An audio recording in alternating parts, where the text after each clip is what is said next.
Live. Beautiful. Well, good morning to you, sir, Morning to you, sir.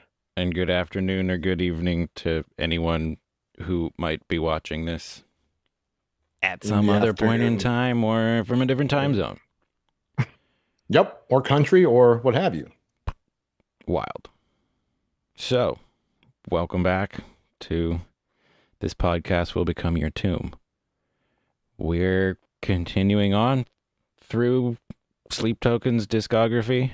If I'm not mistaken, we are picking it back up with The Way That You Were.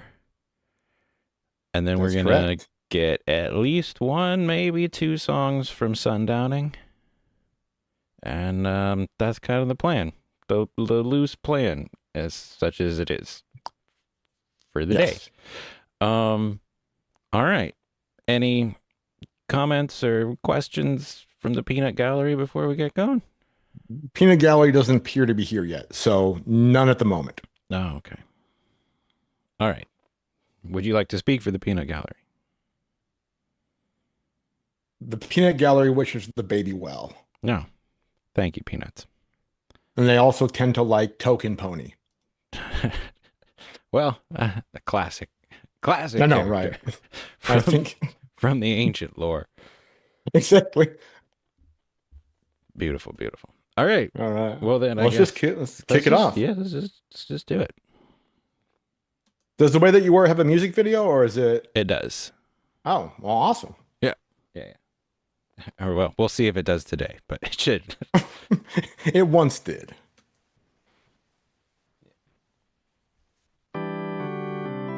We are not young enough to know how to sit and say nothing like we would.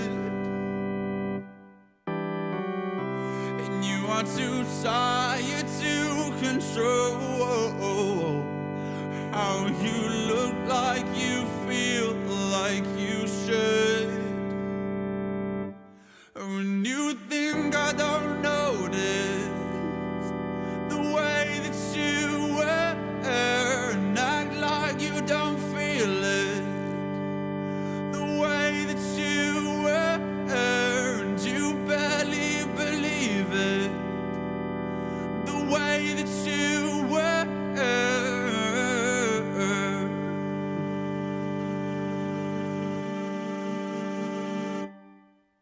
And I am so ready. Hmm. Okay. All right. So I think that's the second verse. So, uh, any thoughts so far?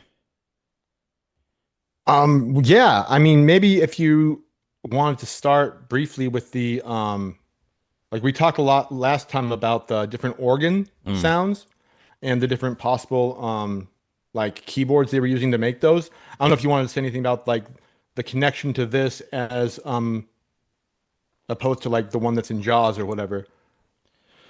Yeah. I mean, it's obviously, I think, going for some kind of a church organ sound. Um, Not necessarily like full on giant pipe organ. It's almost like a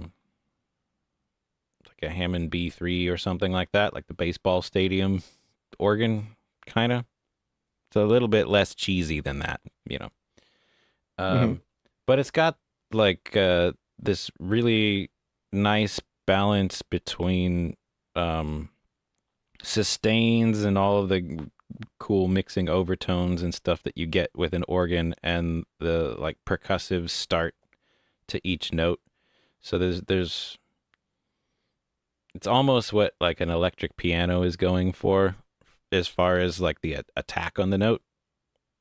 Like there's this really clean start to each note, and then it's got this really wonderful sustain that goes along with it.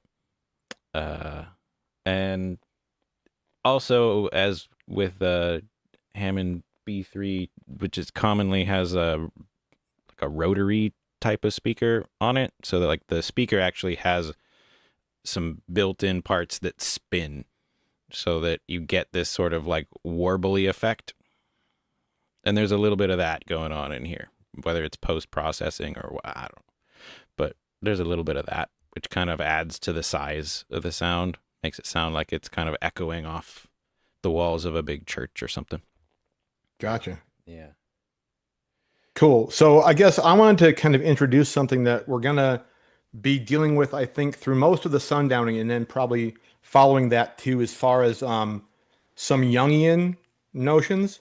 Oh, okay. Basically, I think that there is so Jung, Jung, Carl Jung, the psychologist, mythologist, literary uh, analyst, has some concepts that might be helpful in kind of understanding, or at least to a way to look at what's going on with this song, right? Hmm.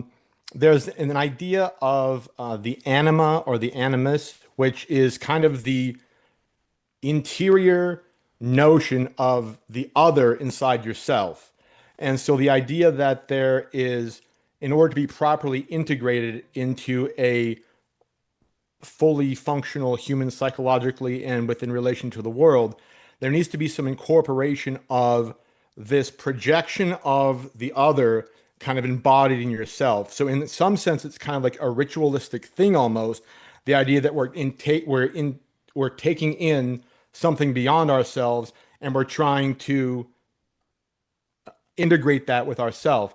And I think the initial verse kind of goes into that to some extent, right? Hmm. We're not young enough to know how to sit and say nothing like we would, and you're still too tired to control how you look like you feel like you should.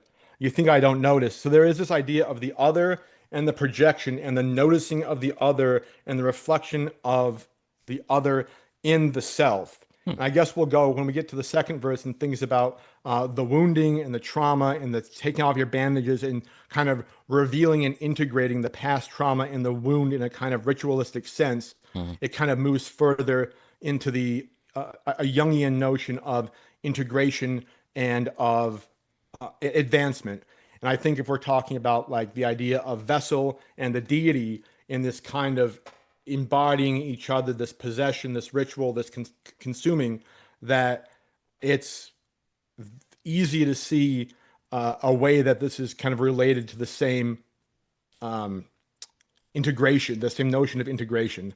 And we'll go through that more in the future, but that's kind of just a little taste and flavor to kind of look at the first verse through, maybe. Okay. That's a lot to chew on. Okay. It's a whole mouthful. All right. I'm going to just back up maybe to the chorus. We'll take it. Yeah. All right. Cool. Think about that while we listen to some more. When you think I don't notice the way that you wear and act like you don't feel it, the way that you wear and you barely believe it, the way that you wear.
Okay.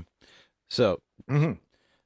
I think one really effective thing, something that I like about this is almost like at every transition from a verse to a chorus and in and out of the sections, uh, everything drops out completely for a moment before it starts over, which, I mean, that's something that we've already seen them do arrangement wise for some of the heavier songs is like the build up to a really heavy part and then it'll drop so that when the beat drops for the heavier section, it's more effective. But this is a much more sparse, not big heavy song at all, totally opposite sort of a thing. So it's almost like, to me it feels like the like having the air sucked out of my lungs or something. It's like I can't catch my breath. Uh, like you get all of this long sustained harmony from the organ and everything, and then it all just, and then you sort of get a little bit more. But it's this, the I don't know, like heart heart wrenching drop, sort of.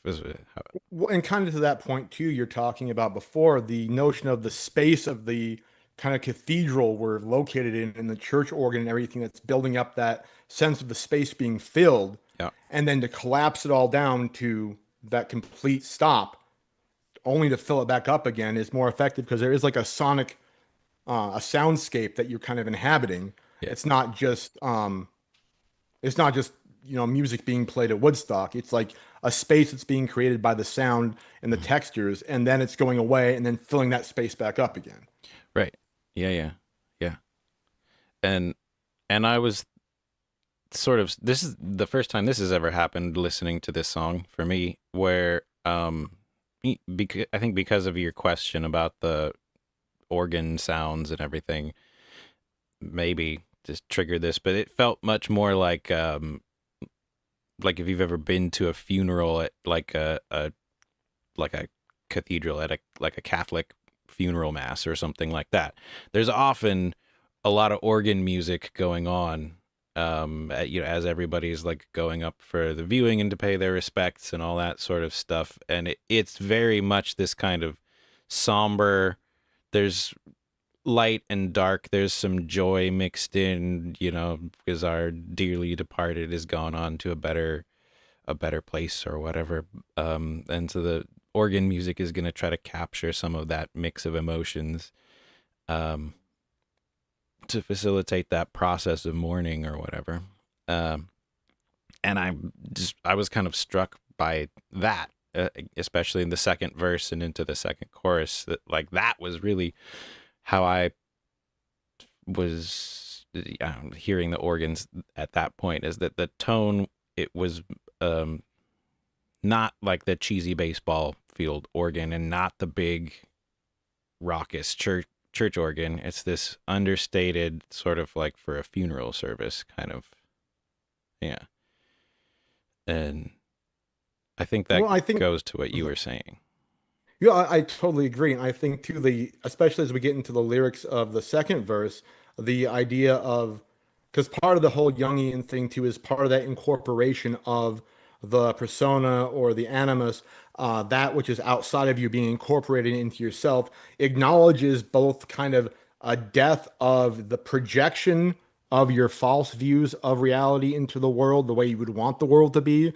an acknowledgement of the way the world is, and then kind of that integration, that supplanting of, the idealized version of the world into the reality. And there is kind of a death and a rebirth that goes on, in the inner life, the psyche, the soul, the spiritual being of the human, that goes through that journey and through that progression. Mm. And so I think it's very interesting, though, the way the verse opens, to tear the knife from what once would have been dead fingers. So you have this very weird subjunctive, tense that's being used here. What once would have been dead fingers. So they're not now dead fingers, and they only would have been that potentiality was never fulfilled. But then we have the great imagery, lying blue against the floor, and you will no longer stand between collapsing walls wearing a smile, like you cannot bear it anymore. I think it's just very interesting too in the Jungian notion, the idea that we're projecting to the outside world this mask, this facade, this persona of wholeness, of completeness, but we haven't integrated like the shadow, the evil, the all the fractured parts of human identity into ourselves yet. So I think a very apt image for that is the standing between collapsing walls, wearing a smile like you can't bear it anymore. Like there's a level of performativity to like standing in collapsing walls and wearing a smile. It's kind of, it's almost paradoxical, but it's proving the point about these almost diametrically opposed notions of ourself and the world, and how these kind of have to be integrated or embodied in order to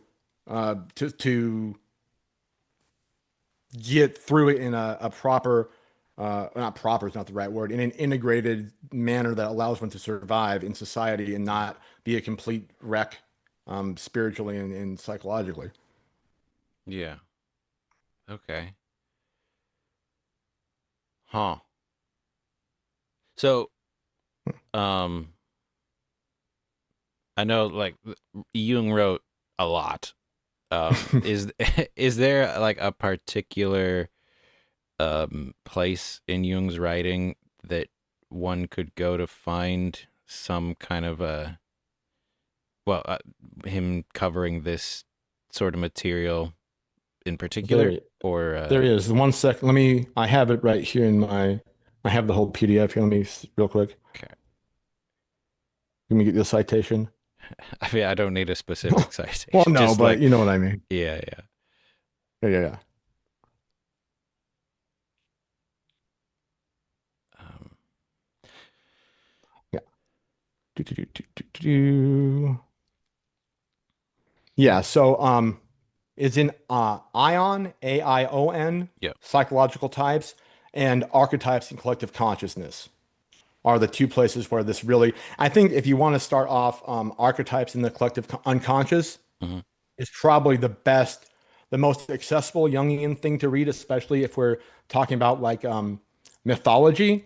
And Jung floats this very interesting um, notion in that work about what myth is. That myth in general is the collective unconsciousness of humanity.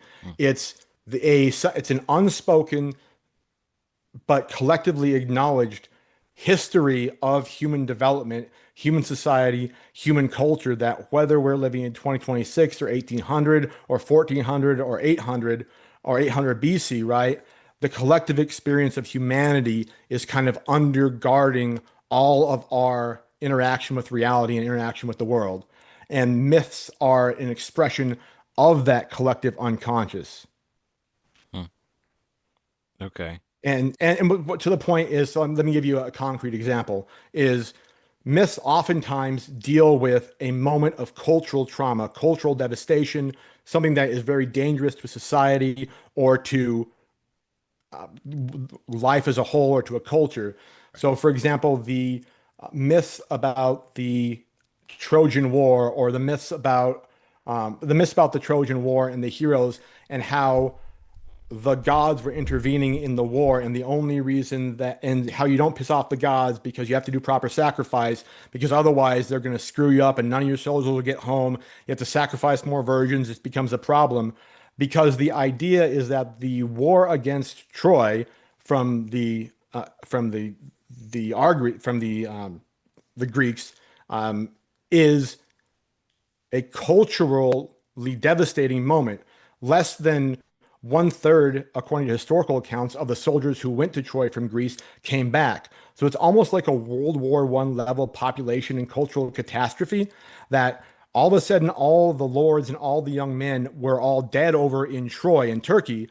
And Greece was in a deep moment of crisis because none of the leaders and very few of the young men even made it back from Troy, and it was a multi-generational conflict. And so the fact this is embodied in a myth that gives the story of the different heroes and the gods intervening and kind of gives an explanation through Helen's capture by Paris and yada yada yada, right, is a mythical explanation and a parsing over which was a deep moment of cultural and civilizational crisis for the Greek city-states. Mm-hmm. And so that kind of gets encoded in this collective unconscious myth that explains why everything went so sideways and crazy and why things are for a number of generations following that time period, right? Right. So unhinged in Greece itself. Mm-hmm. If Yeah. that's its Yeah. Okay. And like, so in that understanding of what myth is, Mm. what are the gods like?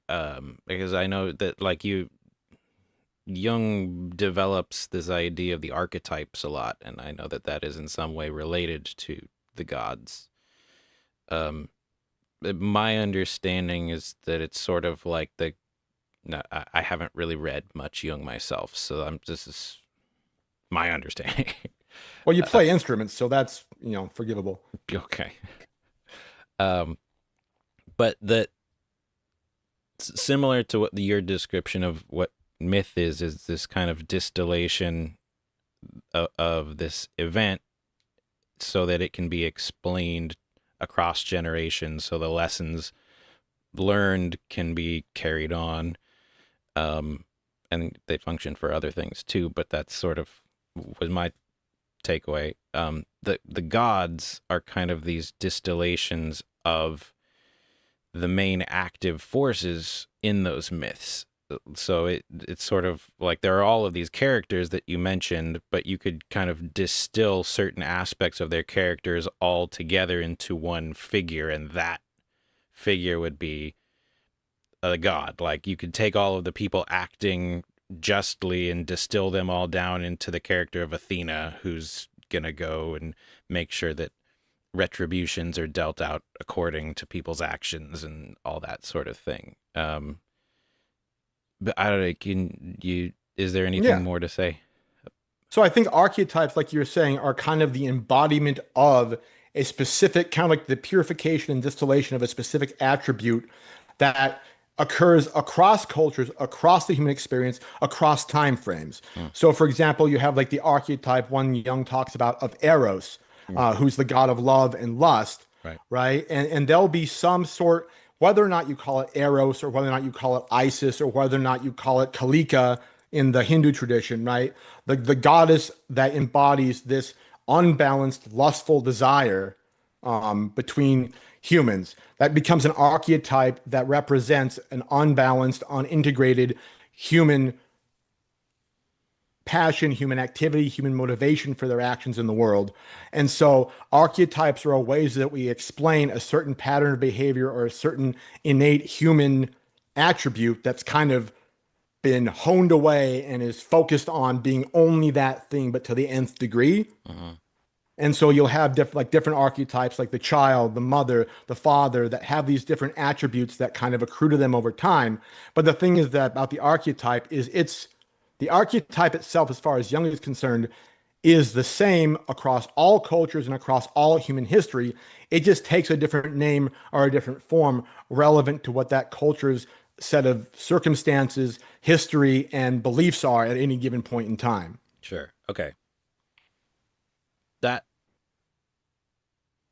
really that makes a lot of sense in this discussion about like what the heck sleep is in Sleep Tokens mythology, because like that's more or less from that really in-depth interview that we got in the first podcast like for the Metal Hammer talking to Vessel about, it's like, what the heck are you guys doing with all these masks and satanic looking rituals and stuff. But like that explanation that sleep is this old god, this almost like Cthulhu type thing that is sort of like leaked down through the ages, and that it kind of might like rear its head as some god over here and some god over here. It sort of like pops up in different ways in different places and times, but it's sort of always present in the background kind of a thing. Well, Um, and that's one thing about gods in general, going back to Greece, back to Mesopotamia, to wherever, to Mesoamerica.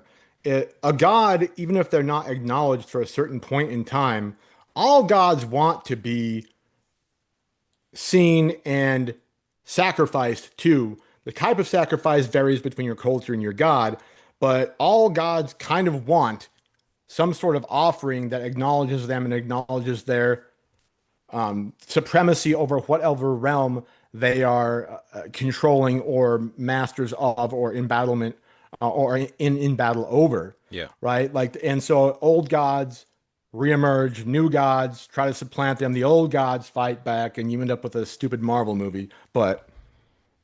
Yeah. But yeah, Okay. definitely. Okay. All right. Well, yeah. That's a lot to consider. That's pretty cool. Um. Wow. So then, I mean, because these lyrics are also active on multiple levels, there's this, I mean, like the themes of death and rebirth and all that stuff come up all over the place. But in this one, this is, I don't know if this is the first time, but the um the theme of like dealing with suicidal thoughts or something like that is also kind of recurrent throughout Sleep Token's music, or like trying to come up with some kind of a reason to continue on living or something like that. Um, Well, I think that goes to the integration of past traumas and past pain, whether it's psychic or mental or like physical wounding, as the imagery here kind of goes into. Also, it goes into a lot of trauma and abuse, possibly these specific lyrics in this song, right? mhm. But the idea of how does one integrate that past trauma and past suffering, especially as the third verse here gets into, at the hands of others that one didn't deserve, undeserved pain, undeserved trauma in an unjust world that leaves scars and damage both internally and externally. Like, what are we to fucking do with that? Yeah. Right? I think that's a topic of a lot, like you're saying, a lot of Sleep Token songs, and whether or not it gets to the point of potential suicidal ideation if it's not integrated, or whether or not it's just leaves one in a state of, you know, exhaustion and unable to effectively engage with the world around you, as we kind of see here too, right? And the notion that you kind of have to deal with the damage.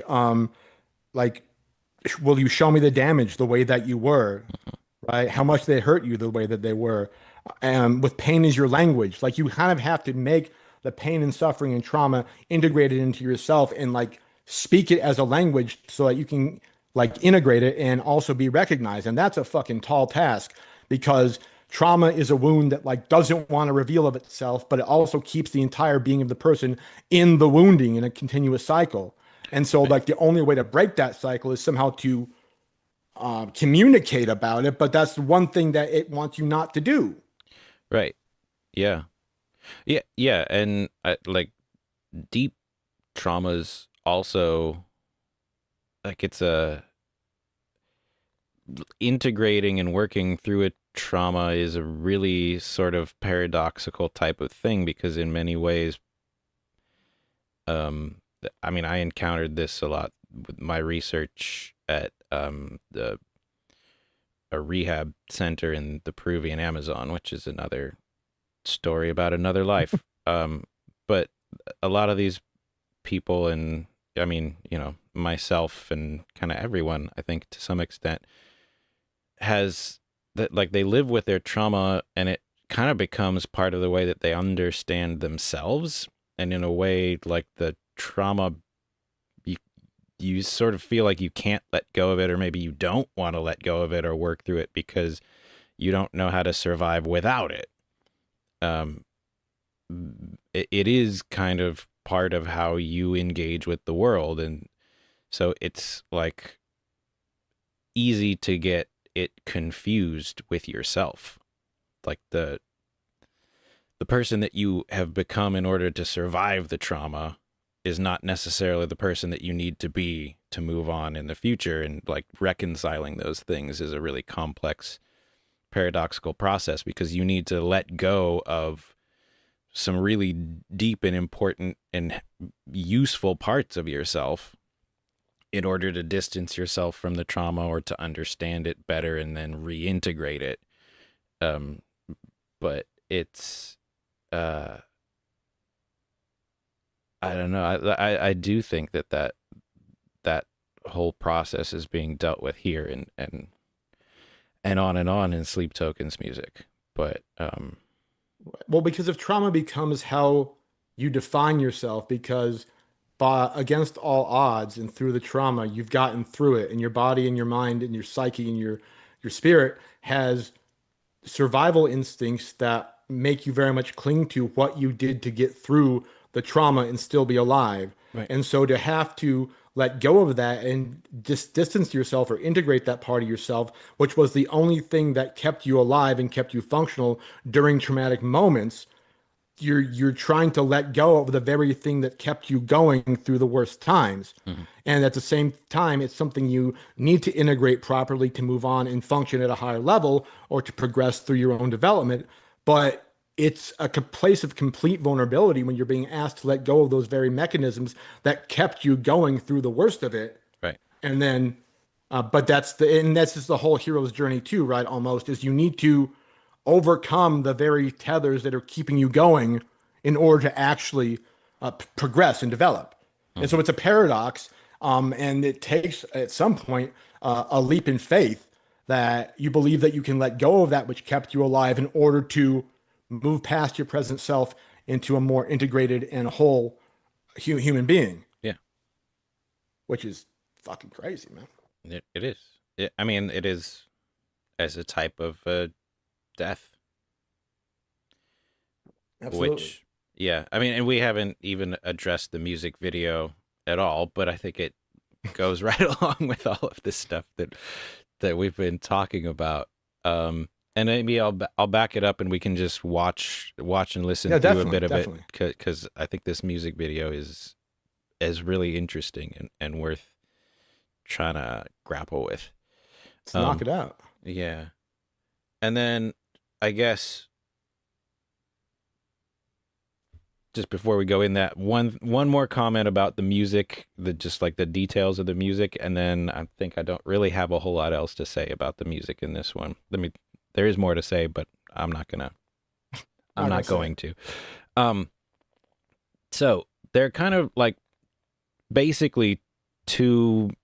There's a verse part and a chorus part, more or less, and for these organ chords.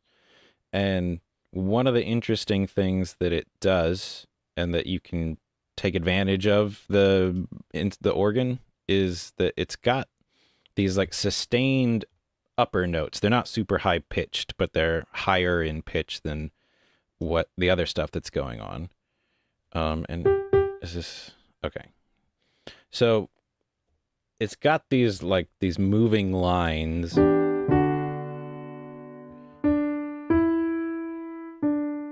And then it hangs on this sustained chord while it moves underneath it.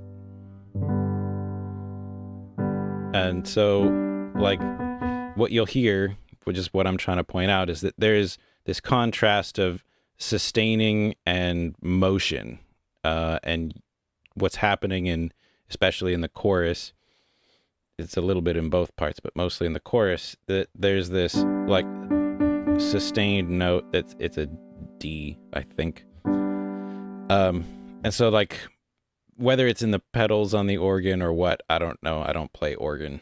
But this higher note is sustained while all this other stuff is moving underneath it. And so it sort of, I don't know, integrates maybe musically kind of mimics this stuff that we're talking about, of like being stuck in one place while you're trying to move forward. And it sounds very somber, even when it like is playing major harmonies that might seem happier, because it's kind of like combining some really straightforward like major and minor chords in a couple of places. Let me see if I can remember how this goes. Yeah, there's some like little tensions is the wrong word. I don't think they're really like adding tension, but there's like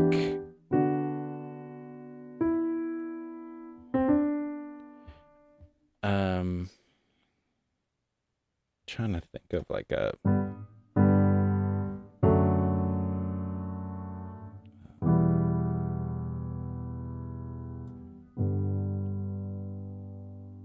I think that's how the intro verse part goes. So something like that. There's this motion, and then it in the verse part it hangs on to this note, which is a B, while the other stuff moves. Sorry, I'm not speaking very articulately while I'm trying to remember how this goes. No, you're fine. So like there's that sustained note, and while that is still sustained and going, other stuff is happening beneath it while that stays consistent. Right. I'm tracking. Okay. But within that, so like these chords are pretty straightforward. But it starts with what you could hear is something of a tension note. So at the beginning, we don't really have a sense of grounding in a key or anything like that. And this song is kind of in the key of G or E minor. And instead of starting with just like a plain old E minor chord, it mixes in that note D that gets sustained. So it makes it like an E minor 7 chord.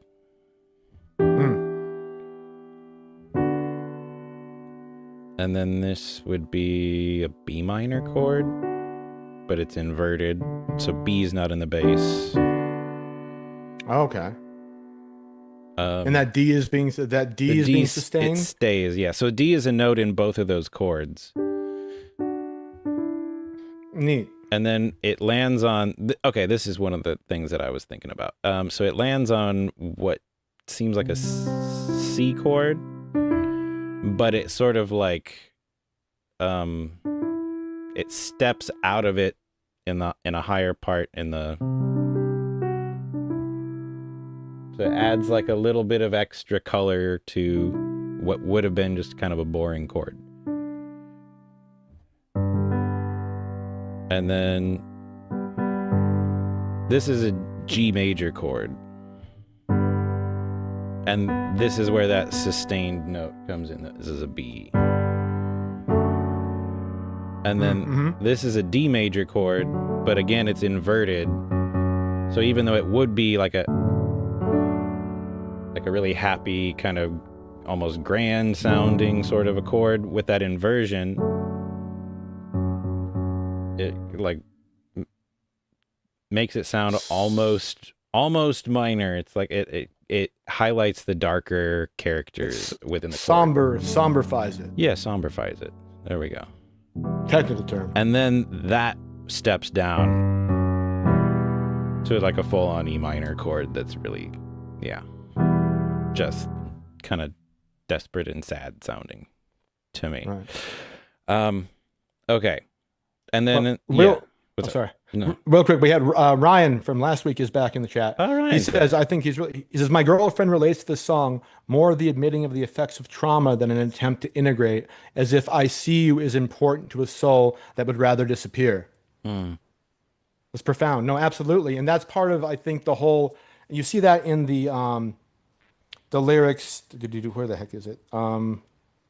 Come on, tear off the bandage, the way that you were, with pain is your language, the way that you were, will you show me the damage? Like the wound itself has like a longing somehow, as much as it wants to hide, to be seen and to be experienced and to have recognition from the other, to see the wound and to not reject the person because of the wound, right? Yeah. And I think that I see you part is very much an important part of the integration of the inner workings, the anima, with the outside projection, the facade or the mask or the persona, that really is part of the journey from trauma to not trauma, or to being less traumatized than one previously was. So that's really very relevant. Ryan Scarlett says, that Scarlett has not heard the specific song in a while, and we have an interesting perspective on it.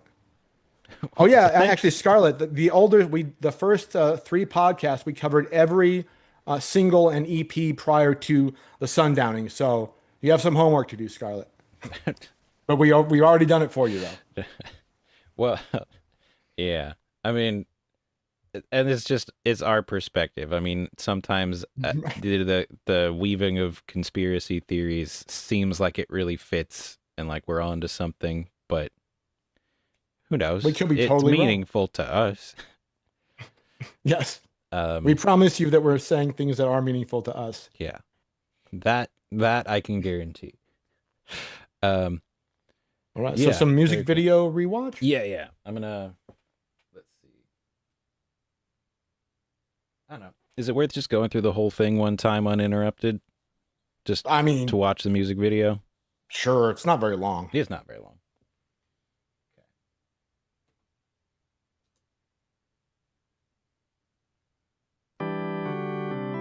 We are not young enough to know how to sit and say nothing like we would.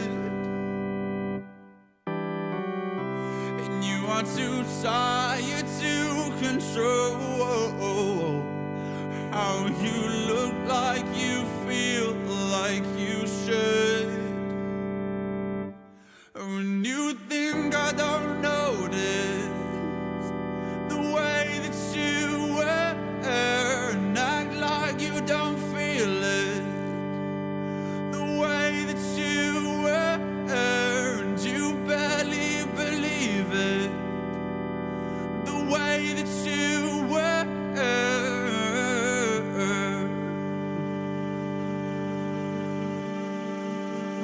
Okay, I know I said I wasn't going to interrupt it, but I'm interrupting. Lies. Yeah. So it is a D. Okay. That note that's sustained, I think, as hopefully it does the same thing the second time through the chorus. But as you get into the chorus, there's a lot of stuff going on, vocal parts and everything. But in the organ part, that note is just held out the entire chorus, while everything else is kind of going on, moving around it. So just something to listen for. Mm-hmm. Okay. All right. Continuing on. Sorry, everybody. And I am so ready to tear that knife from what once would have been dead fingers lying blue against the floor. And you will no longer stand between collapsing walls, wearing a smile like you can't bear it. And tear off the bandage, the way that you were with pain as your language, the way that you were when you showed me the damage, the way that you were. No.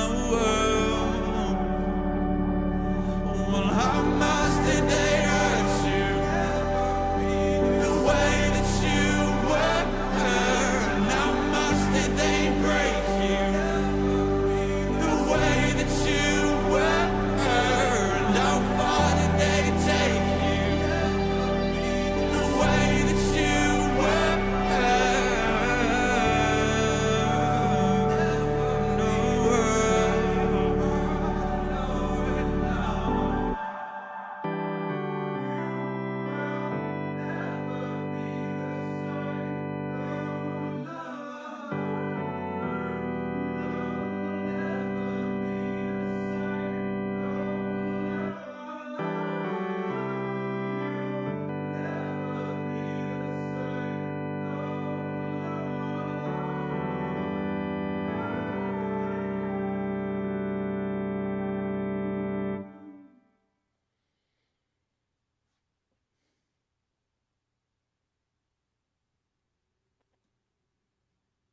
Good old Loki Films. Yes, Okay. sir. So Yeah, I think and that's the same actress from the Nazareth slash Jaws video too, right? I think so. I believe it's, I yeah. I believe so. I wonder if she You have has to go back some, and check, but it is, trust me on that. okay. Oh, all right. I wonder if they have some, if she's somebody somehow in the orbit of the vessels. Of the vessels. Um, I think I don't know if it's her, but I'm remembering from that interview on what's that other podcast? There's another sleep token podcast. Some sleep talking. I think that's what the Sleep. podcast is called. There you go. Something like that. They interviewed the guy who directed and produced these music videos, and I think it might be his girlfriend or wife. Okay, I figured there was some kind of. Yeah, because I think I mean, she's She an fits actor. well. Yeah, She fits well with the theme. Like her look and her aesthetic fit well. yeah, yeah. So okay, at the end of the video, um, like after this part here, it's like she disappears, right? Hmm. So she was like never there, or he's at her funeral, or what? I'm just trying to understand like what.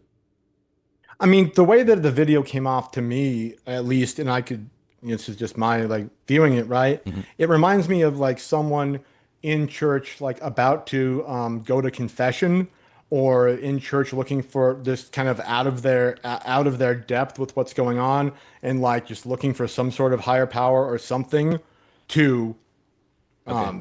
to intervene.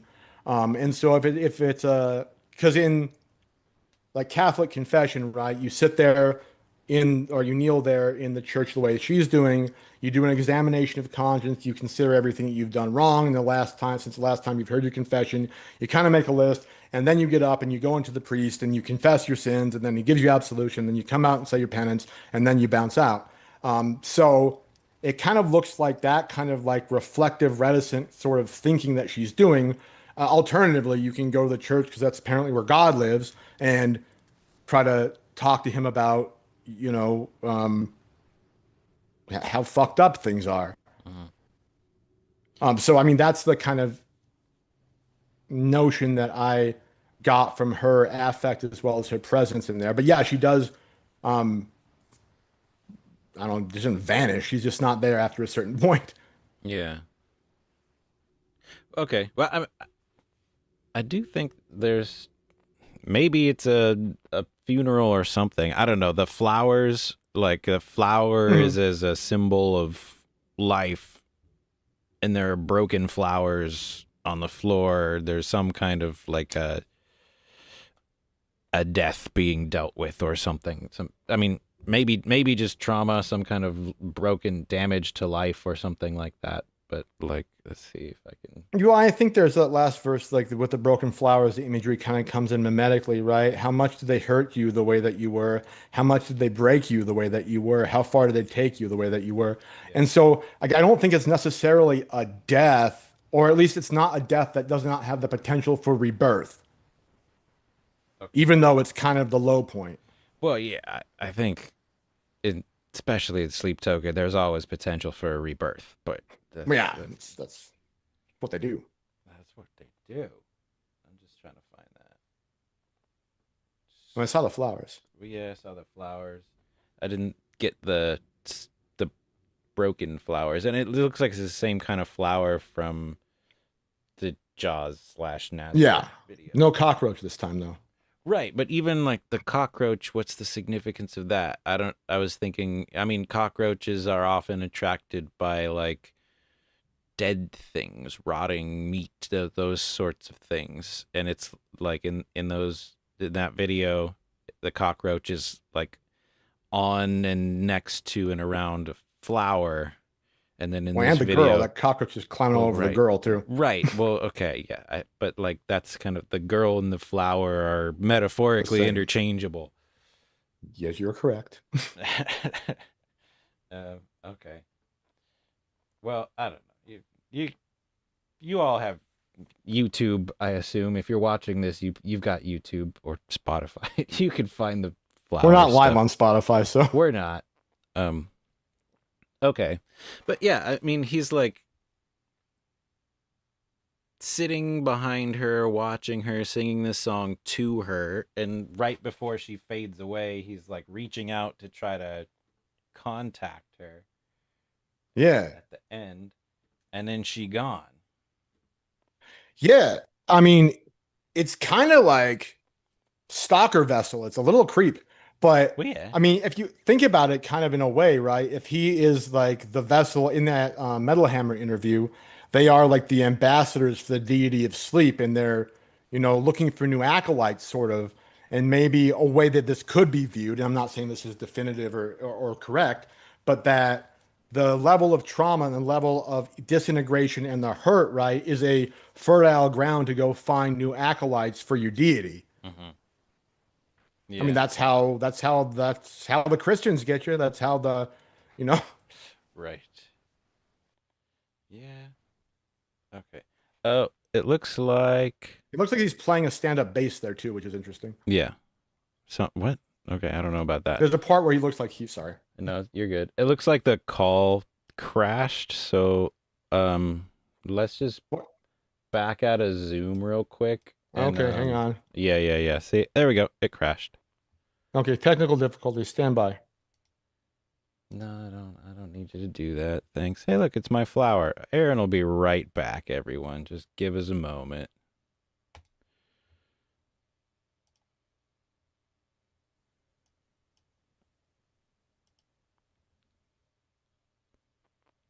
Hello, Aaron? Oh, still crashed.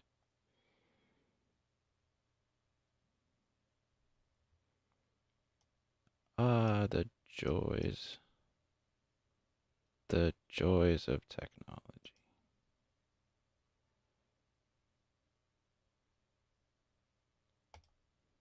There he is. Maybe. Hello? Hello.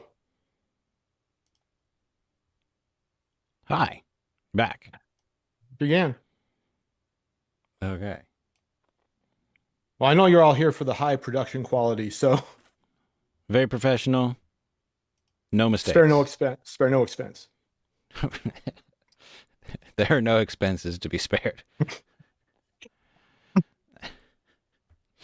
All right. Okay. So I guess that was the divine in trying to communicate to us that move on. It's like the vaudeville hook. Might be time.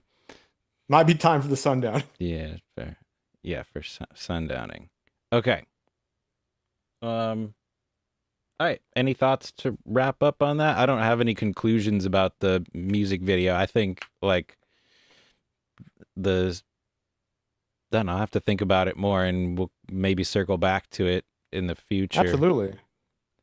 Unless anyone Yeah, anyone in chat have any has, thoughts or ideas, notions? what do you Anything we make of didn't all cover, this? disagree with us, agree with us, random thoughts, hypotheses, um, Pancake Starbucks recipes? orders, pancake recipe, yeah, same, any of the above.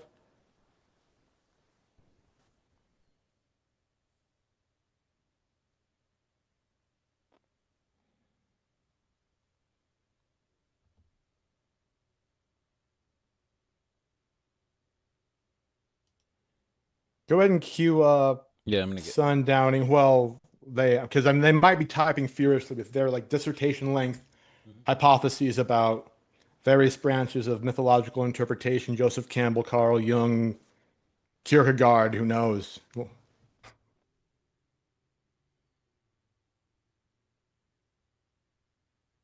who knows?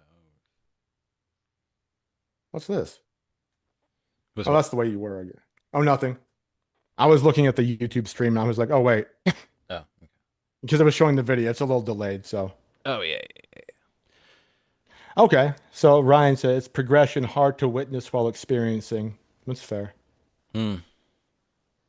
Like yeah, because it takes like reflection and integration, like to like try to incorporate all these disparate things that are, you know, freaking going on. Yeah. No, I think that's right on. Bravo, Ryan, as usual. Yeah. Okay. So, you're welcome. If you've got any other thoughts, please leave them in the chat. I think we're gonna move on Yeah, to we'll circle back Sundowning. and hit him if we Yeah, yeah, if we definitely. can. Also, if y'all, I mean, I hate to be a whore, but I'm a whore. If anybody who's here in the chat or just watching wouldn't mind hitting the little thumbs up button, it funnels more people in here. We can get more discussion going.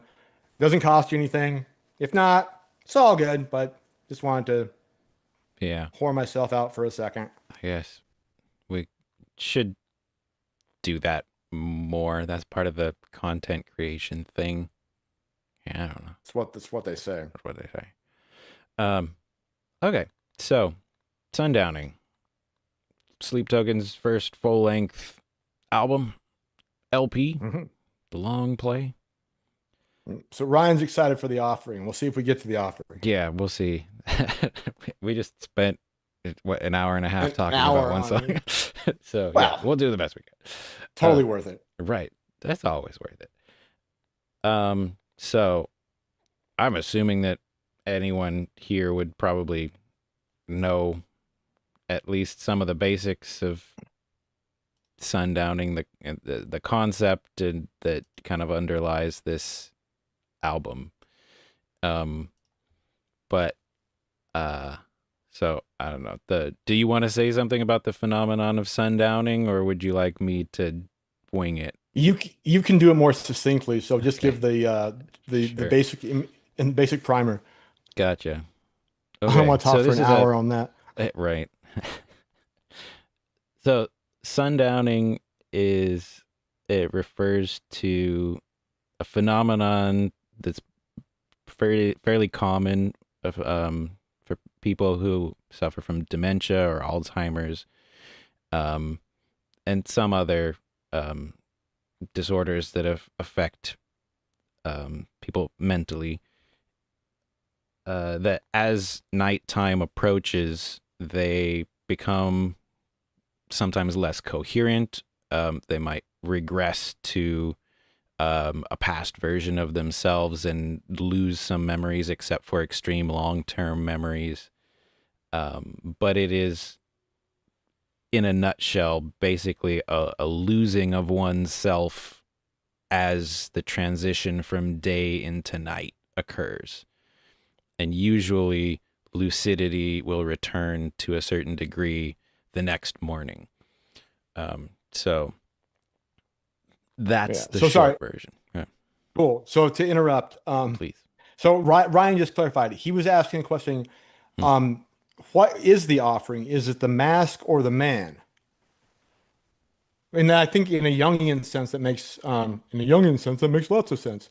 Um, but also there's that Metal Hammer interview where they're saying the music is the offering and your interaction with the music is the offering. So you are the offering and we are the offering and the music and the connection is the offering, Yeah. right? Yep. So yes, Ryan, and Yeah.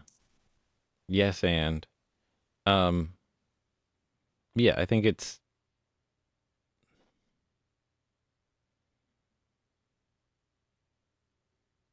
we'll uh, cross back to that. yeah. We'll cross back. We'll circle around to that again. I think this is kind of what I was trying to say about this like deep identification with the traumatized self, like the self deeply identifying with the trauma and kind of reconstituting the self as you work through trauma is that um some aspects of both have to be offered up in order and sort of die in order to be reborn to work through the process.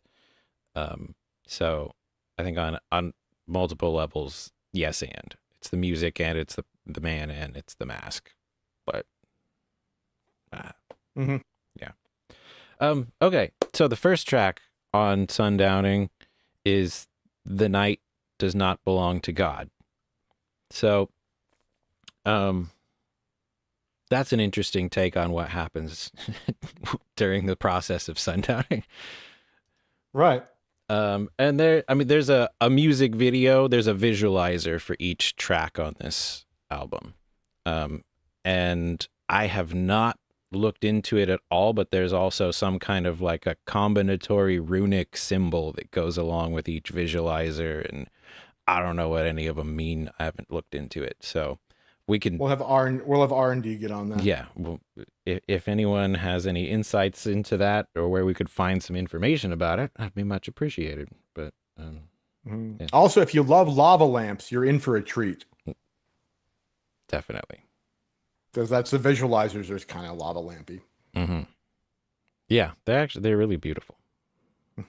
Yeah. Okay, so the night does not belong to God. Ready? Yep. Oops, little glitch. Sorry, one sec. Levels a little bit. It's a little bit shrill. Something's freaking out. One sec.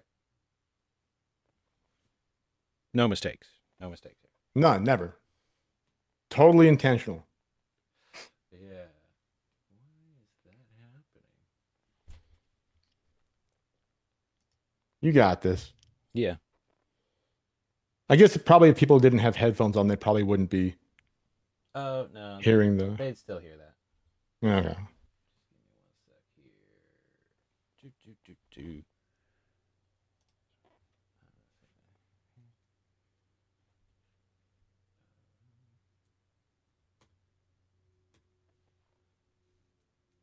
here. DJ, play that track.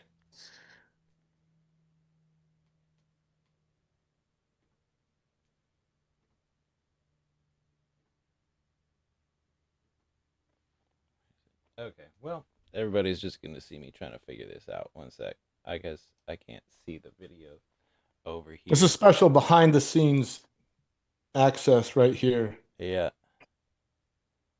Eventually, we'll put this behind a paywall. It'll be on our Only Sleep Token fans channel. Yep. The Only Sleep Token. Oh, awesome. Alina Velvet says it's a whole document compiled by a fan explaining all the symbols from an alchemical perspective. Pimp. Nice. We will look into that. Yes, we will. I knew someone would know something. Okay. All right, let's see if this is any better.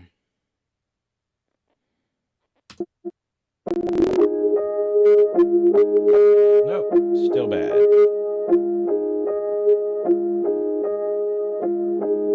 I got better a little bit, man. No. Hit.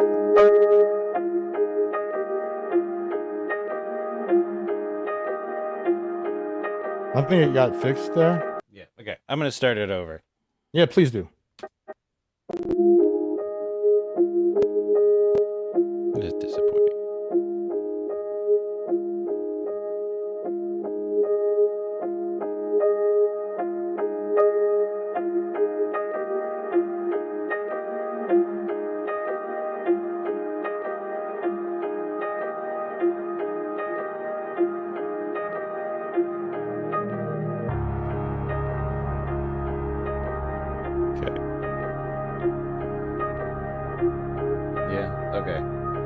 All right, so I'm going to start that over. We have to have a clean run at this because this is one of my favorite moments in music. So, mine as well. This is so fucking beautiful. Yeah. It must be perfect. Mm-hmm. Try that.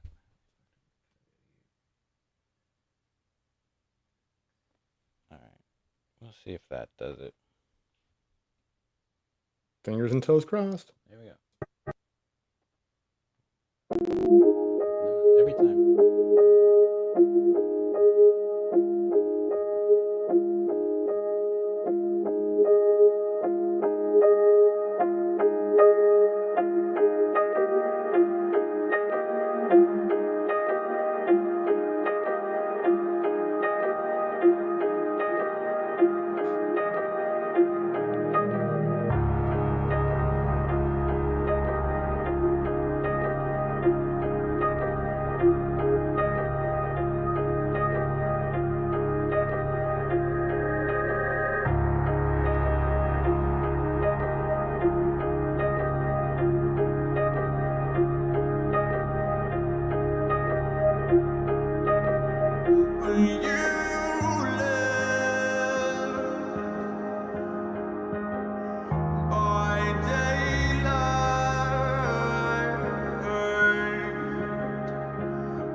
Sounds like in the low light,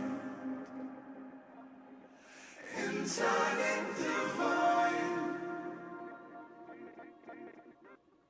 we tangle endlessly, like lovers entwined. I know for the last time, you will not be mine. So give me the night, the night.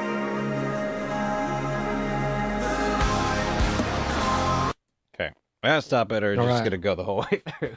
Yeah, I know. I'm just gonna sit there and like jam on it. Yeah. Yeah. Okay, I do think I figured out the problem though. Too late. Well, good. Yeah. Well, we'll be set from here on Go out. back. Yeah. Okay. So, there's so much going on in the music. I have to really pick and choose what to talk about. We'll go ahead. So the first of all, just like the tone that they've chosen for this synthesizer thing that's it's starting the whole song out and it's sort of fading in, um, is incredible. It has this digital and organic kind of a tone to it at the same time. It has almost like the attack of like a guitar pick, but the all of the like the resonance and sustain of like a multi-layered synthesizer sound, and it comes in with a filter, a high frequency filter that like gradually reveals the higher frequencies as it's all kind of cycling through this this theme. And what's going on with this theme is I hear two melodies that are like weaving around each other. So I hear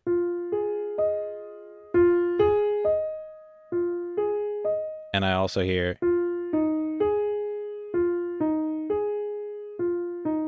and as they grow, then they step down and then meet back at the start.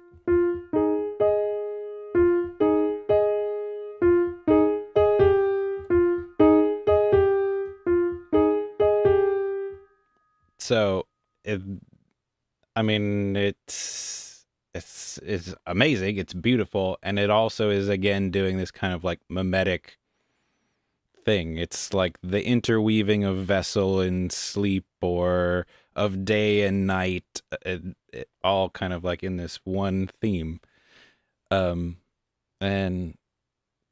that's just wonderful. I don't. It's kind of No, it's like beautiful. the economy of words that he's able to use in writing some of these like incredible lines. He does similar things with music also, where like that's not incredibly complex or difficult, but it just does the thing so well. I can't imagine like a more beautifully pieced together thing. No, and it's that distant doo doo that drop note. I don't know what I'm not a musician. I don't know what the fuck you call it, but that doo doo doo doo that whatever that is just like it's that it is it. Mm-hmm. Yeah, right. That's it. But then it also like you get the low chords that come in.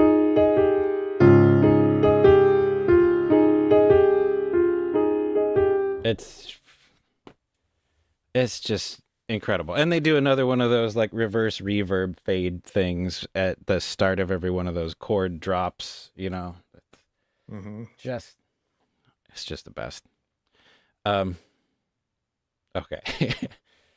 So let's see. I'm gonna just, since I'm talking about it, I'm just gonna like play that whole thing one more time from the start, and hopefully, if I figured this problem out, and it's gonna be great. Mm-hmm. All right. Yeah. Okay.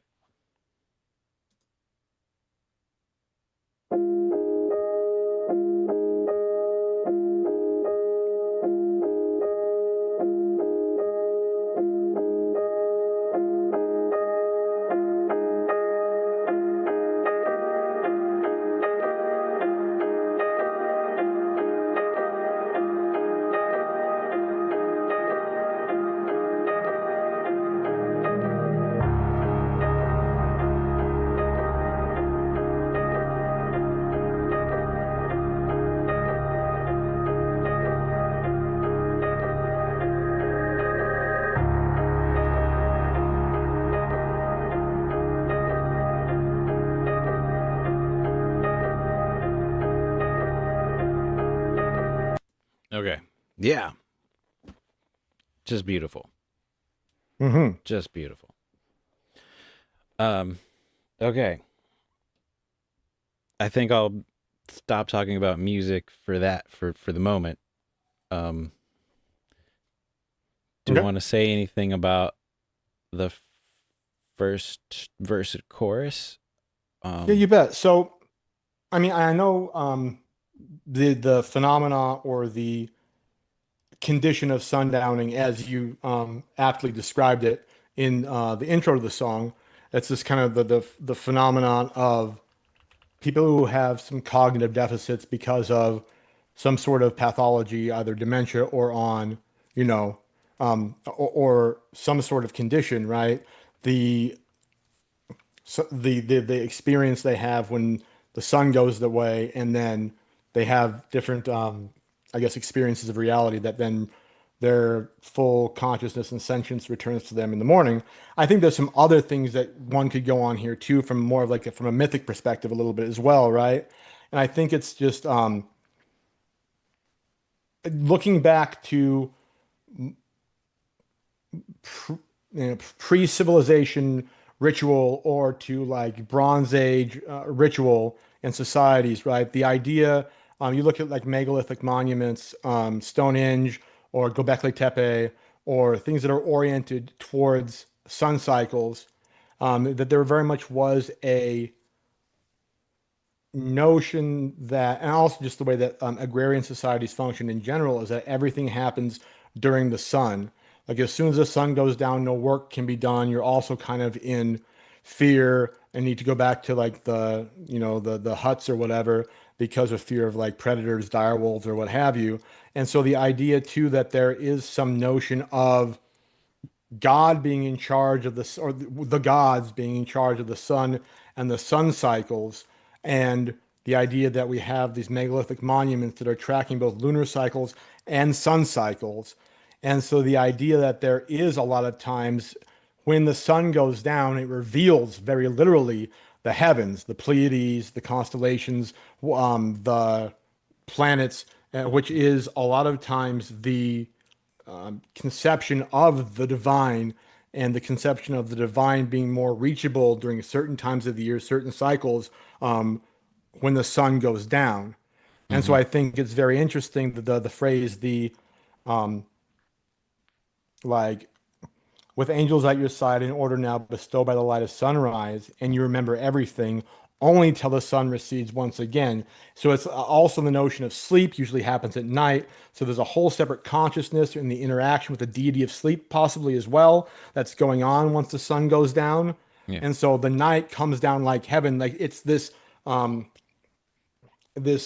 point of hierophany, which hierophany is this point where gods and humans can communicate.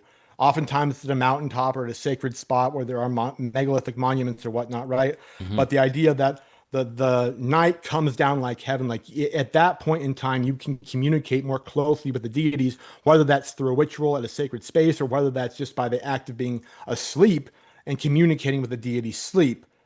And so there's this integration of the divine realm with the human realm that's only possible at night, when you kind of have access to seeing what's going on in the heavens, where the gods inhabit, and they maybe come to the earth and inhabit the earth more fully than they do in the daytime. Yeah. So Yeah. there's that also. Right. Yeah, and sorry if I'm interrupting, but that's a No, you're good. great word to bring up, hierophany. Um, I'm mostly familiar with it through the work of Mircea Eliade, who's, I might be pronouncing his name wrong, but he wrote this sort of like huge treatise on shamanism. It's Oh, called Shamanism: Archaic Techniques of Ecstasy. Um, but yeah, hierophany, I think, um, more than, or maybe it like, I think you phrased it as it's like when humans and the sacred can communicate or something like that. But mhm, um, it's a revealing of the sacred. So right.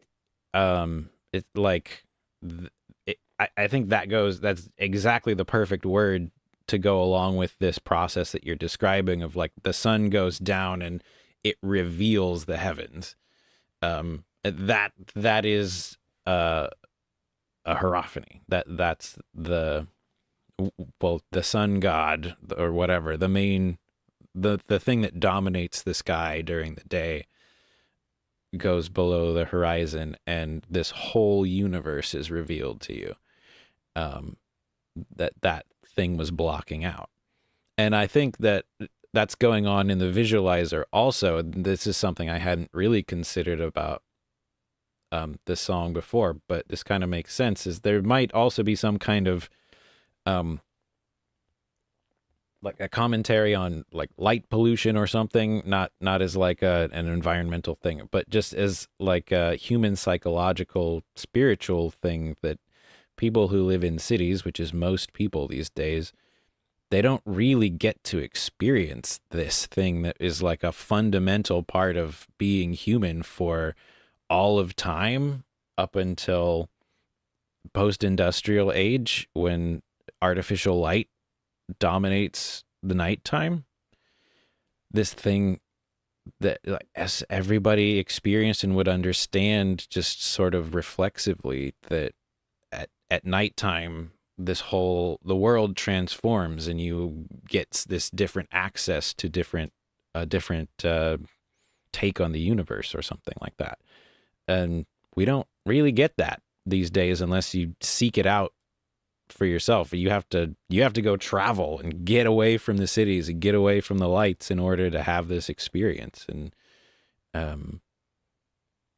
you have No, to. absolutely agree. And that's like the cityscapes that are going on in the visualizer, right? Are it's very interesting because they're busy, there's cars moving, it's like kind of time lapsed, but also they kind of look in a sense almost post-apocalyptic. Like the buildings look kind of like hollowed out because of the black and white and the way it's doing its imagery, right? It's like showing the city as like a place of lack, of dearth, of want almost too. In the same way is that you lose that ability when you look up and you're in a city, you don't see no damn stars. You're lucky to see the moon. Mm-hmm. And so the lack of the ability to access the heaven, the divine world, the realm of the gods is in that way very much decreased in the modern urban environment because you are unaware of it and you can't see it even if you're looking for it.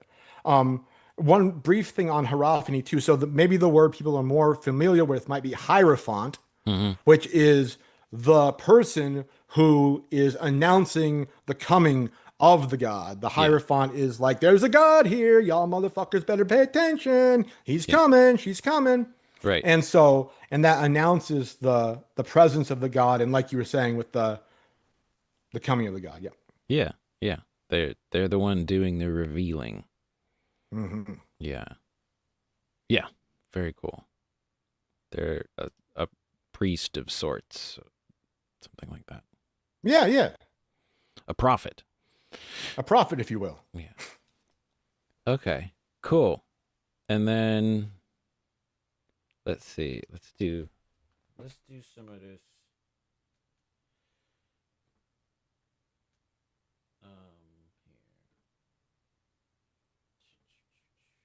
Here. Okay.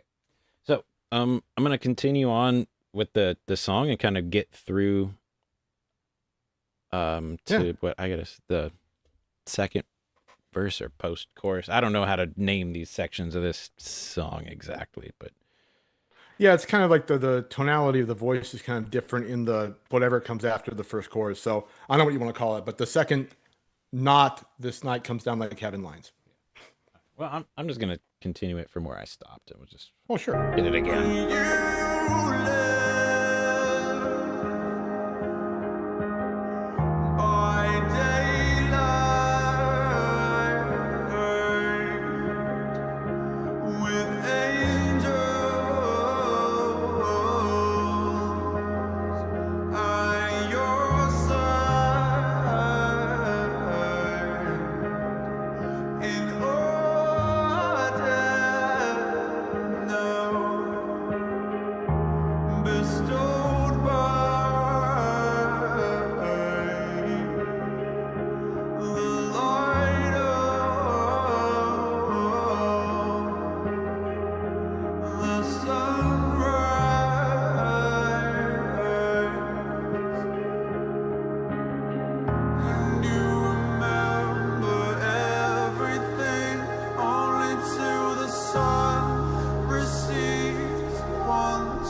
turning divine.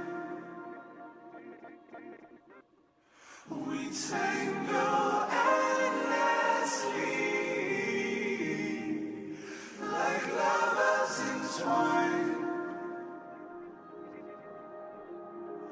I know for the last time, you will not be mine. So give me the line, the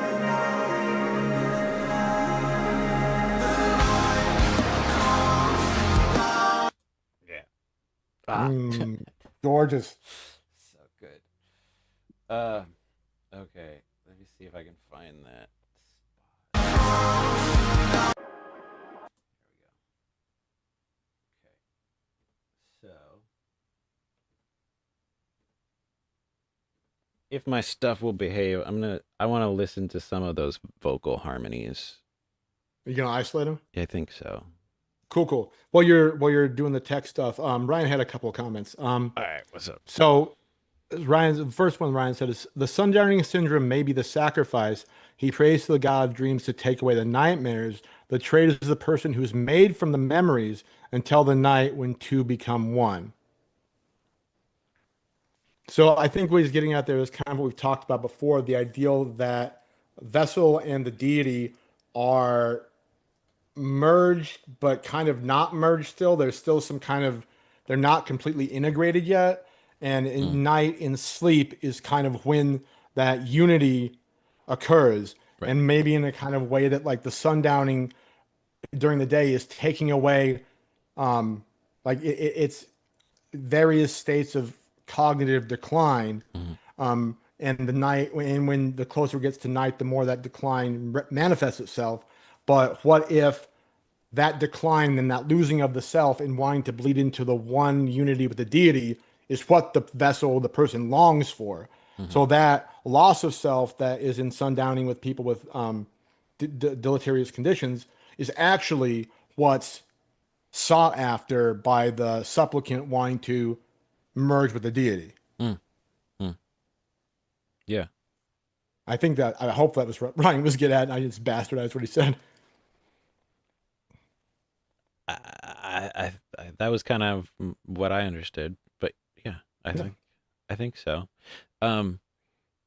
There's another, like, since we're bringing up all these Greek words and stuff, when you, in the first verse, when you live by daylight with angels at your side, I've never really known exactly what to make of that line, those lines, but since I was sort of thinking Greek, the word angelos refers to a messenger from a temple.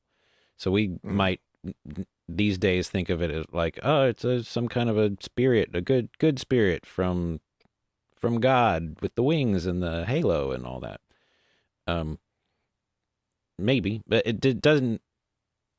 I'm reading into this. I mean, I'm pretty confident in saying that Vessel is conversant with ancient Greek myth and all of that. So probably is aware of that contrast in usages of the word, and might be, this is like during the daytime you're encountering, it's I had always thought of it as like, oh, maybe he's talking about someone who lives a blessed life, like they've got their guardian angel with them or something like that. But now I'm thinking about it more like during the day, you're encountering all of these messengers from these other gods, from these false gods, if you will. And in order now bestowed by the light of the sunrise. So they're like, there's this structure and this sort of like milieu of daytime gods and their messengers, the people who are telling you about them that you're kind of milling around in during the day. And then this transition happens and you have your own real encounter with sleep, or with, with this this God who has something to offer to you, who has some kind of a relationship specifically to you, not just the messengers from the gods, but the God itself. Well, definitely. I think the notion of guardian angels, and like protecting you from the evil things or what have you, that are or the other deities that are out there lurking in the world, right? The notion that maybe they're like keeping you away from the relationship you want to have with the deity that actually is um m more aligned with you, or is saving you, or is helping you, or whatever, right? So it's almost like the angels in that sense would be warding off the nighttime relationship with the other deities. And you can take that into a sense and talk about Dionysian or Bacchanian rituals too, or fertility cult rituals, or the island of Lesbos and the, you know, the rituals and all that too that happen at nighttime secretly in, you know, the forest, away from society, under the stars, under the constellations. But during the day, these kind of protective barriers and social constructs that might be, you know, symbolized by guardian angels, or angels being by your side guarding you from this very much more fulfilling, very much more visceral relationship and unity with a deity that happens at night. Mm-hmm. Could be another, just to build on what you were saying. Yeah. Right, right. No, I think maybe. I think that kind of makes sense with Yeah, it could. yeah, yeah. Potentially. Okay, let me see if I found this spot. Okay, let's see if you found that one. The night comes down like heaven, the whites of your eyes turn like in the low light, in divine.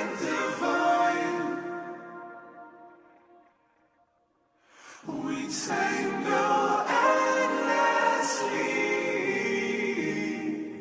like lovers entwined. I know for the last time, you will not be mine. So give me the night, the night. Oh wow, Yeah. Right. that's crazy. It is crazy. He's got a mind for like piecing together these, like his own choir of him, like all of these different moving lines and that just mesh together perfectly. It's like he's his own organ or something like that. Yeah, I don't have that kind of an understanding of. I mean, I haven't really worked at it, but it just blows my mind when I hear these things. Well, it's fucking beautiful. And like the thing is, when you listen to the song in full, like especially that last little bit, like it's I could not pick that out. It's imperceptible to me, that crazy variation that he does. Right. Well, yeah, that's one of the reasons why I like to break down these stems like this, because now that you've heard it, when you hear it back in the full texture of everything, you probably will be able to pick it out. And then also it makes even more sense and is like even more mind-blowing hearing how that fits in, not just as like a stack of vocal harmonies, but it goes along with everything else. And that's really, it's like this combination of knowledge of how to like build this complex multi-voice just vocal harmony, but that fits in with all of the other musical voices of the guitars and the synths and all that stuff. And then when there are drums happening, this is like another one of like the drummer's incredible skills, is he is able to listen to all of that and then figure out how to play these crazy complex drum parts that don't get in the way of anything.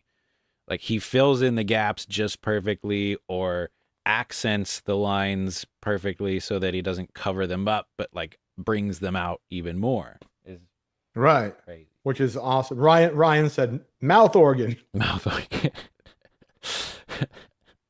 Thanks, Ryan. That's exactly. That's what. Okay. Yeah, I'm gonna go through that again, and I'm gonna sort Mhm. of flip back and forth between lead vocal and harmonies, and also so we could hear a little bit how those are interacting, because I think that's also interesting to. Perfect. Rock and roll.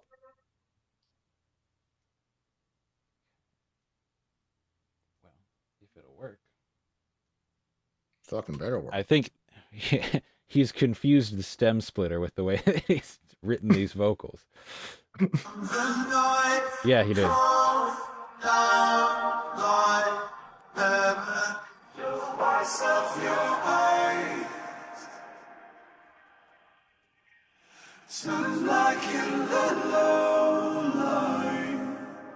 Interesting.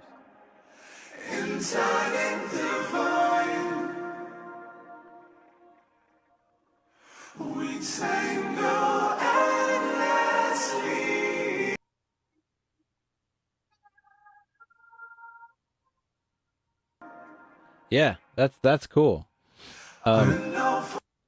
So What he's is explain? sorry. Yeah, what's cool is that like the way that the vocal harmonies mesh together, and partially this has to do with the way that it's been mixed and processed, but a lot to do with the way that they're written, is that this AI stem splitter software can't tell the difference Oh between the shit. lead vocal and the harmonies. It's just kind of like, it's all vocals, man. I don't know what to do.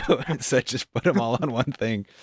Um, yeah, that's interesting. So sorry, we Well, can't do the thing that I I guess there wanted to. really, but there kind of really isn't a part where the harmony is going overlapping the main vocal. It's always kind of there's that harmony sound like the choir of vessels, but it's never overlapping. It doesn't seem like.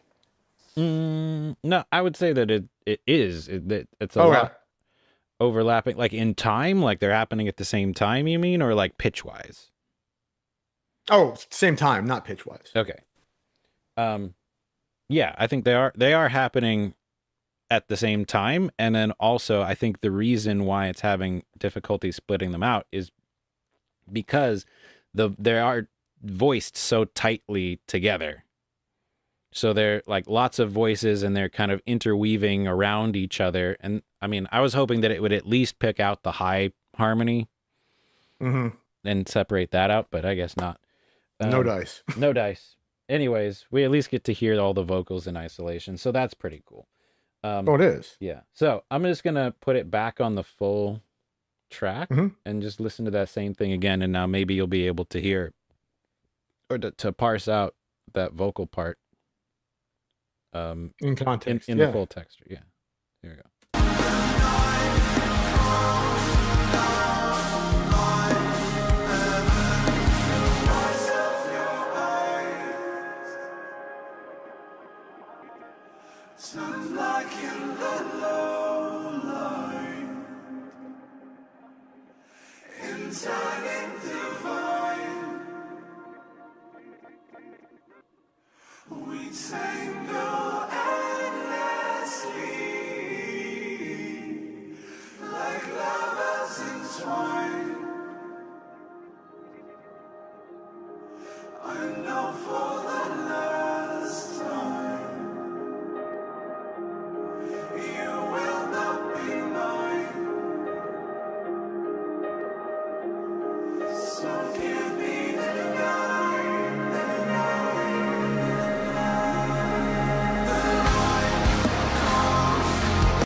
Yeah. Damn. Sorry. No, no, just damn. Just that build and that Yeah. the night, the night. Ah. Yeah. It's great. Okay. So in that second verse or post chorus or whatever it is, the whites of your Mhm. eyes Yeah, turning yeah. black in the low light, and we're back in Jaws. We're like, this is like it's that transition into the Predator. It's when Vessel becomes the vessel of sleep. It's Hmm. that, he gets shark eyes. Hmm. It's Um, like what's that line from Jaws? And when his eyes roll over white, he's whatever the fucking. I don't recall. It's the fucking fisherman guy who ends up Yeah. getting eaten. He's like, oh, when the shark's eyes roll over wide, he's coming. I don't fucking know. It's something like Oh, that. okay. Yeah, right. Because like the sharks have this protective layer, like Right. eyelid thing they put over when they're gonna go in for an attack. Yeah, Yeah, yeah. right. Okay. I'll take irrelevant things for 600, Alex. But Thank- but to that point though too is like the shark metaphor, the becoming the predator metaphor, right? I just think the next lines are also so yeah. important. In turning divine, Mm-hmm. we tangle endlessly. Like there's so many layers to that. So Yeah. in turning towards the divine, like in looking up, in turning into the divine is in merging with Mm-hmm. the vessel, Yeah. right? We tangle endlessly like lovers entwined. So we have the same notion of the unity, the integration of the vessel and the deity, Right. right?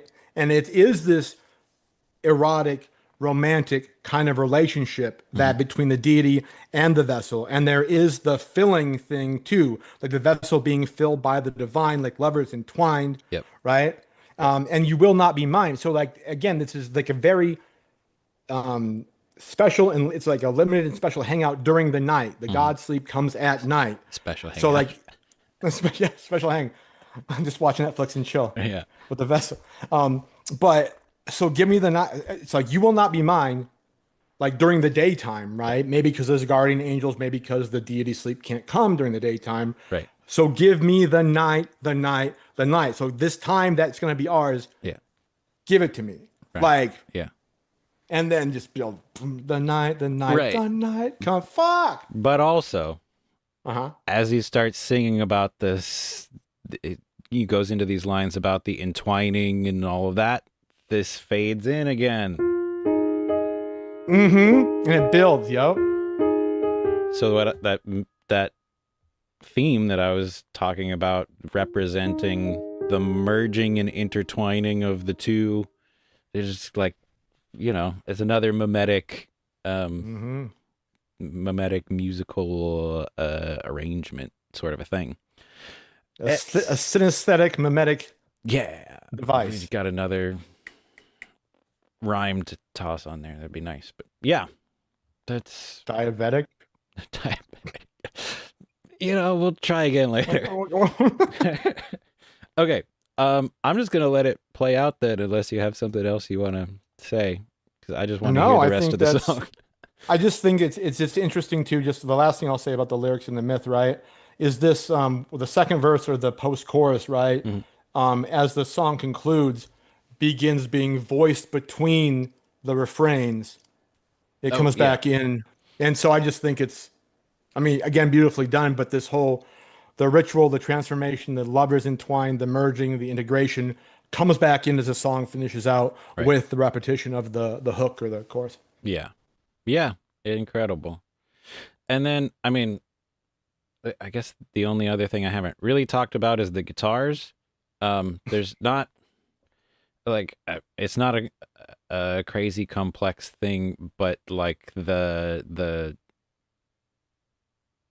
rhythmic treatment that the guitars get in the arrangement, I think it's kind of unique. It's sparse, but like fills in. I'm trying to think if there's some kind of an analogy I can draw. It's almost like yeah, I don't have a good one. Yeah, sorry, failed. It's unique. Well, yeah, I mean it's unique, but like they're heavy, distorted guitars, but they're just kind of like adding some like an extra level of breath, like air and depth to the mix. They're not like you would find in a lot of metal and heavier music where the guitars are really kind of the driving thing that like pushes the song forward. They're more relying on like the drums and on this like thicker texture of all of these vocals and synths and stuff. So it's they kind of fit in with the rest of the mix rather than being the dominant thing, which is an interesting and kind of tricky thing to do with guitars because they do take up so much of the frequency spectrum. Mm-hmm. especially distorted guitars. And I think that the rhythms that they've chosen to use for the guitars just lend themselves really well to making that happen, where the guitars fit in with the rest of the mix and the arrangement rather than dominating everything. Because they just have these like sort of stabs into the texture rather than being these long, sustained or repeated heavy lines. So I don't know. So kind of in the same manner as the drums that Vessel 2 is playing accentuate or fill the vocals and never overpower or override them. The guitars are everything is working like Hmm. in unison to complement the overall effect without anything Right. overriding it. Yeah. Except the vocals and lyrics are kind of like the driving inertia and everything is punching it up. Yeah. Right. Everything's just placed exactly right for that all to work well together. And if it wasn't balanced out just the right way, it would just fall apart. Yep. Yeah. All right. All right. So Hit it up.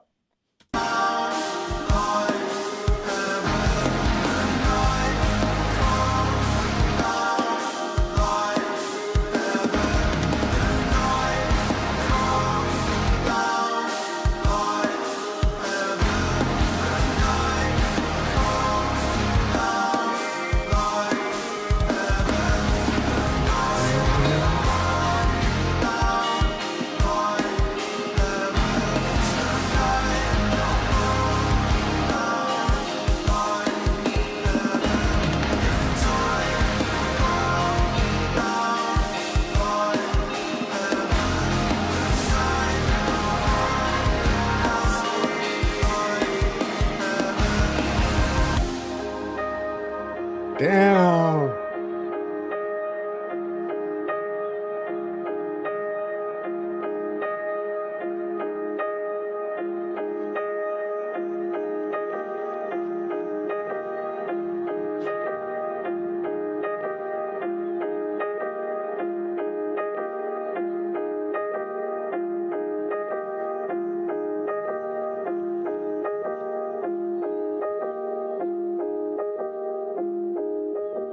It's like the complete richness and fullness when you have the drums, the vocals, the harmony that's doing the lines from the post chorus, and sorry.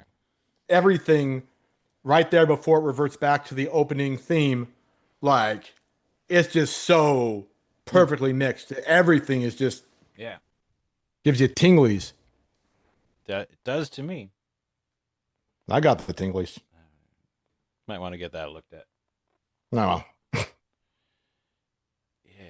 I mean, I'm just scrolling through the video a bit. Some of these landscapes and cityscapes and And there's that upside down mountain Yeah. thing that happens at one time.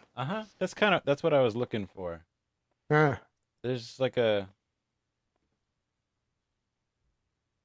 mean, some of the shots you can't really tell. Like, is this right side up? Is it upside down? Is it what? Hmm.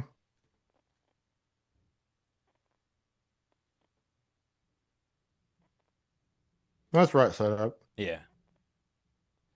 But That there's definitely that shot of the upside down mountain. right, which is very interesting. And the point too, just really briefly as we kind of conclude with this one, is Yeah. the idea of the upside down mountain. So again, if we're talking about hierophany, the announcement or the coming of the revealing of the God, the divine to the human, Mhm. that there's points of hierophany are usually mountains because in ancient times and just if you think about it logically, if gods are up there, right, the closer you can get to the gods, the more likely you are to be able to communicate them. If you look in Greek mythology, Olympus and Knossos, the high mountains are where the gods are. If you look at where the Oracle at Delphi is up in a mountain, in the Bible, Mount Moriah, Moses gets the Ten Commandments on Mount Moriah. Abraham goes up and sacrifices Isaac on Mount Moriah. Like it's all, He doesn't sacrifice. well, He's gonna. yeah, he's fitna. He's about to. Right. But the idea that like the points where gods and humans can most closely relate are on mountaintops because that's as close as humans can get to the gods in our temporal realm. And so the idea that there's an inverted mountain is also very interesting. Hmm. Hmm. Yeah. Just in notion of that kind of seeking, and again, with like lovers entwined, like the idea of this unity of man and deity. That, yeah, it's Yeah. it's great. Hmm. Yeah, the symbolism of an inverted mountain. That's interesting. Is that like the god come down, or is it like, um, I don't know, like a connection with the gods of the underworld, or like, I mean, it could. I mean, it could be either. I think that it might be a gesture. I mean, it could be a notion of the underworld if you look, especially if you're looking like Greek mythology or in like Dante's Inferno or Dante's Divine Comedy. hmm, The idea there are like realms and like it's kind of like purgatory is a mountain, but hell's kind of or the Inferno is kind of an inverse mountain. There are circles and levels to it. It hmm, could represent that. It could represent the divine feminine because it's like a reverse hmm. phallus. I mean, I don't know. There's a lot of potential things, or maybe it's just like the editor had a little too many drinky drinks and was like, click, click, click, click. Oh wait, fucking leave it. It looks good. Yeah. Yeah, or I mean, it I could just doubt be that. like an inversion of the normal order. There it is. There's that mountain. Oh, interesting. Ryan has a good comment. He says, "Is the top just what we see, but it's more like an iceberg? So as above, Hmm, so below." Oh, hmm, as above, so below. We can talk about that. The as above, so below thing talk is reeks of Gnosticism. And there's a lot of interesting Gnostic mythology, like stuff going on here too. Not with this song necessarily, but in general. That we'll put a pin in that. If that's what you. yeah. But yeah, the iceberg, the idea that there's, I you mean, know, I do think that there's a fair bit of Gnosticism going on in this song. well, I know, but we already belabored it long enough. Yeah, I know. Right. Brian, you just bring up Gnosticism right at the end. Son of a bitch. We do another 3 hours on On Gnosticism, and Gnosticism. the night does not belong to God. I mean, Uh, the angels and the whole idea of the demiurge and like that. It's all it's all fucking right there. there. It's all there. You know what?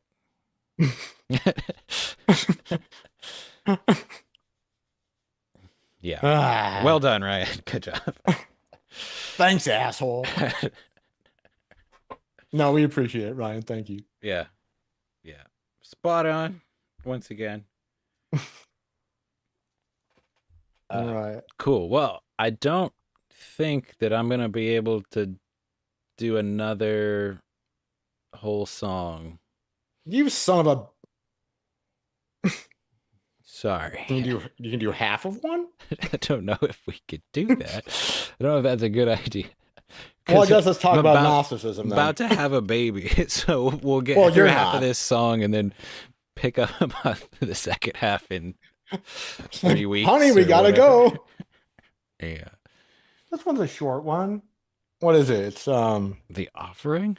oh yeah, the offering. That's not a short one. Ouch. Well, it's not the longest one. Well, I mean, it's not going to be a short one to talk about for sure. Oh fuck. Okay, so Gnosticism it is then, huh? I guess. I Yeah, guess. come on, Scarlet. Everybody says, come on, bro, do the offering. Uh, Come on, the baby will love it. The baby will be. okay. I mean, you should I'll kill the goat in the backyard if you do the offering to make sure a healthy birth is ensued. All right, all right, all right, all right. I'll make a deal. Okay. I don't Okay. think that we're gonna be able. I don't think I will feel great about the coverage that we'll be able to do with the song. So I think we can go through it, hit some of the main points, and then maybe start the next episode with it, or maybe Okay. figure out some other, like, carry on the conversation about the song afterwards, like The in the the, comments, ch- in the shorts, the chat saying just play the fucking offering, dude. Just fucking play it. fine. And commentary will come as it comes. All right, fair enough. You win. Democracy's a son of a bitch. Oh yeah, Scarlett says Scarlett's been up for 14 hours and is on energy drinks. They live in Tokyo. So they said if they can do it, you can do it. No, it's more about I just need to go make sure my wife's not in labor and all that. Like, Oh, well, I think she'd let you know. I told her to let me know, but she likes to give me her space She's that and polite. She's just that polite. I'll just wait. Okay. All right. Here we go. All right.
You are a garden entwined with all you are the silence on sacred shores. You've got diamonds for teeth, my love. So take a bite of me just once. I want to turn the page once again. Oh, take a bite.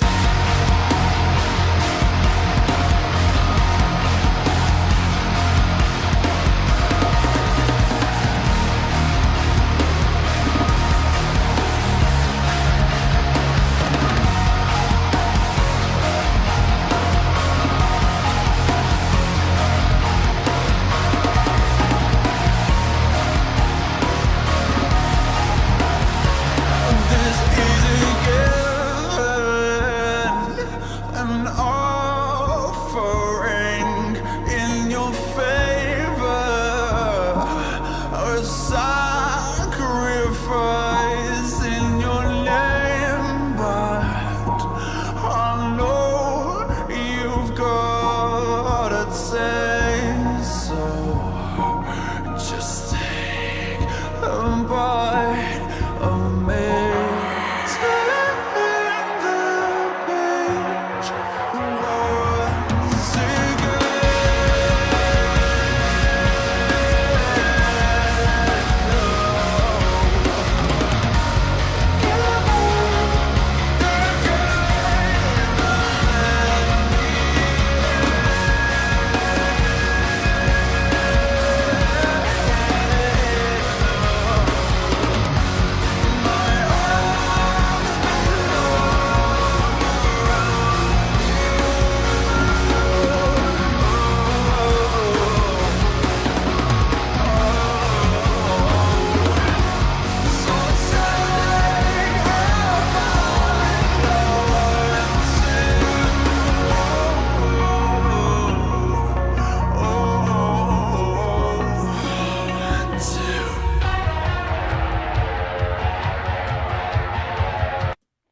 Okay.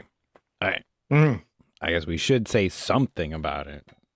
Well, I was gonna wait till this. So you. Okay, fine. Say something. Yeah. Just fuck me. Hmm. Beautiful. It's so good. Say musical things. Yeah. So a lot of it is built on top of this. It's called an ostinato is the technique. So it's a repeated pattern that sometimes they transform a little bit as they repeat, but usually it's just going to be the exact same thing repeated. So it's do it. That thing.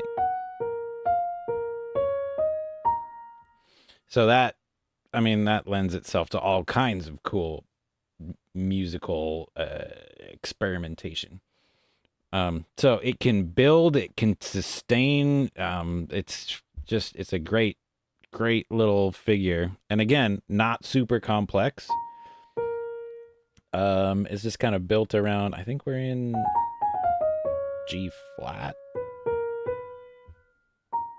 So yeah, might be in a mode. Could be in like B flat Phrygian or something like that. But that's no. It has kind of a modal.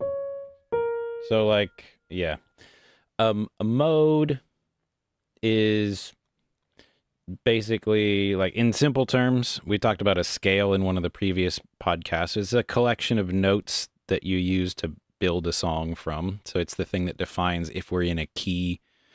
The collection of notes defines what it means to be in that key, and that collection of notes is called a scale. If you take, for example, this one is in like G flat. So the scale of G flat major has this recognizable do, re, mi sound. But if you were to start that scale on a different note than do, then that's what a mode is. So in this case, if we start the scale of G flat, but we start instead of on G flat, we start on B flat.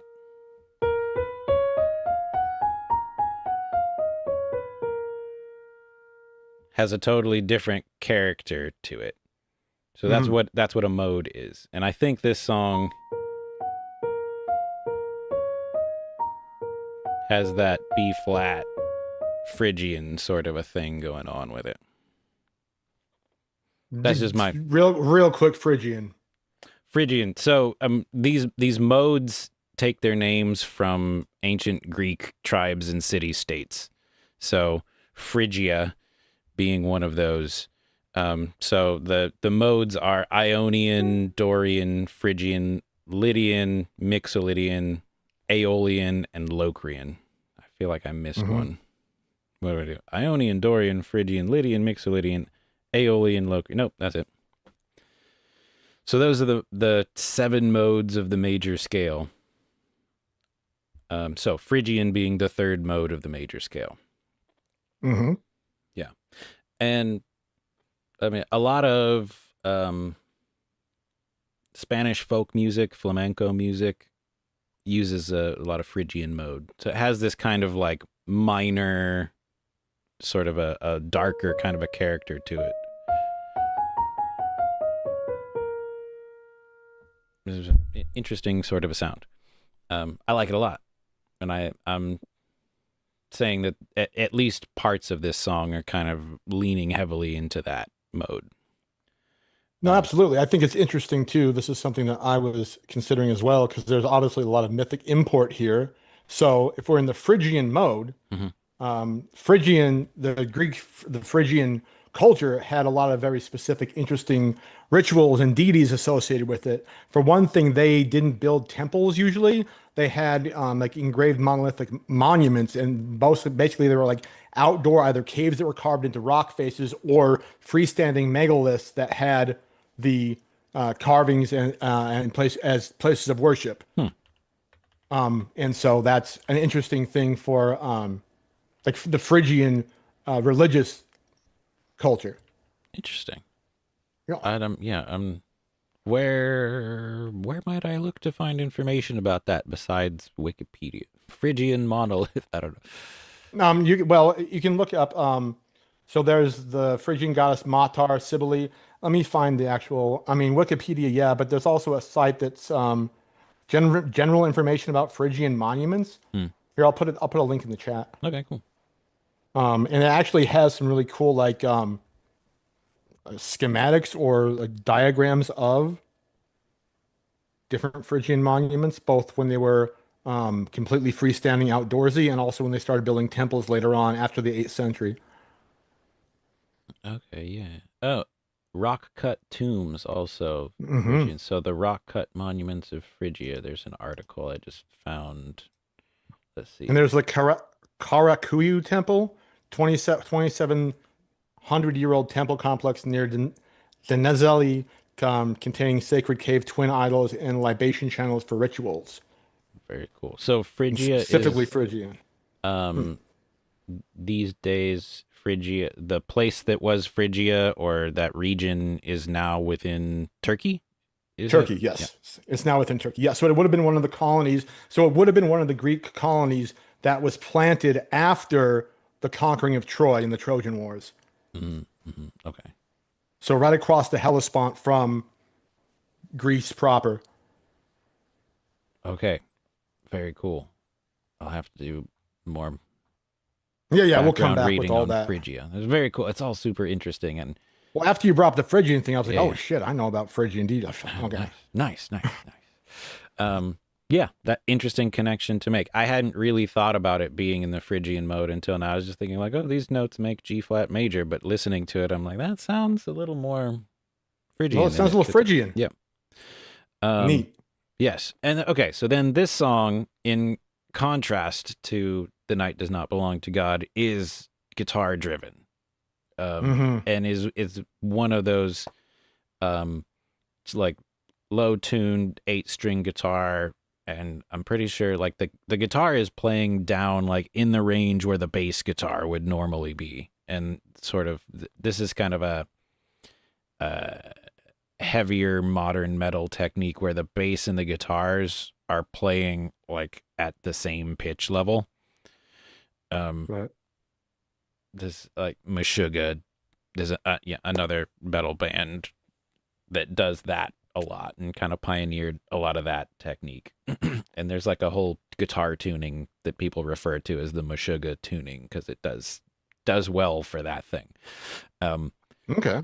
But yeah, low tuned guitars, heavy, really consistent rhythm, and yeah, it's just one of my, I mean, God, they're all my favorite songs, so I don't know. Right, no, it's this is my favorite song, just like the last one. and the one before that. Right.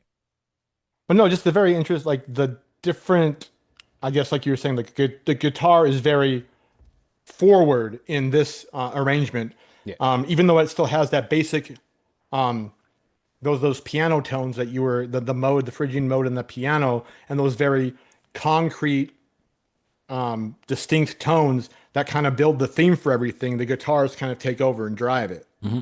Yeah. Right, and then that ostinato, that figure comes back every time that it builds up again back into the guitar stuff, and yeah, in every one of those. Is it good? Hmm. Sorry. No, Was the guitar stuff built on the same ostinato? Is it built on the same figure as the ostinato bit is? You could probably find some relationship, but it's not immediately obvious that Okay. there. Yeah, the guitar thing is more like. Let's see if I could just figure this out right now. I don't know. It's like. Ooh, that's grungy. Yes. So, kind of. I mean. It's in the same key, so it's the same general collection of notes, but not really. No. Oh wow. Yeah, I mean, it starts with a little bit more. The notes are closer together, and the ostinato, it's always jumping back down to that B flat. Mm-hmm. So there's sort of like the actual moving part of the figure is that, which is not. It's not really. There may be some kind of like inverse relationship you could find there. I don't want to reach too far into it, but Sure. yeah. If there is a relationship, it would be between that moving part, and it's broken up by the leaps back down to the B flat. Okay. So Neat. So maybe there could be something in there, but at that point, it's just like every song that's written in a key, you're going to be able to dig into and find similar relationships because they're all built on the same notes. So, yeah. probably there's nothing obvious there beyond that to me. Fair enough. Yeah. Okay. And then like the only other, because I don't want to. Yeah. The only other thing that I'd really point out at this point is just like in the drum parts. I'm just pointing this out because I love it. Like the way that he builds things up, and then rather than doing like a full dropout to sort of like push us into the next section like they do in previous songs, there's just this like really clean snare drum hit that like that's the thing that launches us into the next section. So the drums are doing some kind of a build, and then it's the drum build that drops out, but it hits this like very perfectly placed snare drum hit, and then that's that's the thing. Yeah, okay. Do you want to listen more before we talk about words? Let's go back a little bit because I want to hear this build up we almost got to, and then we'll do words. Very cool. Let's try randomly there. That's that snare drum hit right there. Yeah, okay, so I inadvertently picked the perfect spot to illustrate what I was talking about. Okay, I'm going to back up just a couple more seconds so we can hear the build more. Yep. Yeah, there. And everybody listen for that snare hit.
Yeah. Oh, man. That the ending of that song is Scarlett says best percussion I've heard in a while. No shit, Scarlett. Amen. So good. And just the build of the dan or like the way that the guitar picks that up and just like Yeah. Uh-huh. Yeah. Yes. Freaking amazing. It's the whole thing is All right. incredible. So let's lyric for a second here. Yeah, that's So especially, and this is, I haven't done the deep dive into the Phrygian stuff, especially, weird. but I know that their primary deity they worship, which was kind of interesting because they kind of deviated from the normal Greek pantheon. So they prioritized a mother goddess, Cybele, and that was their primary goddess.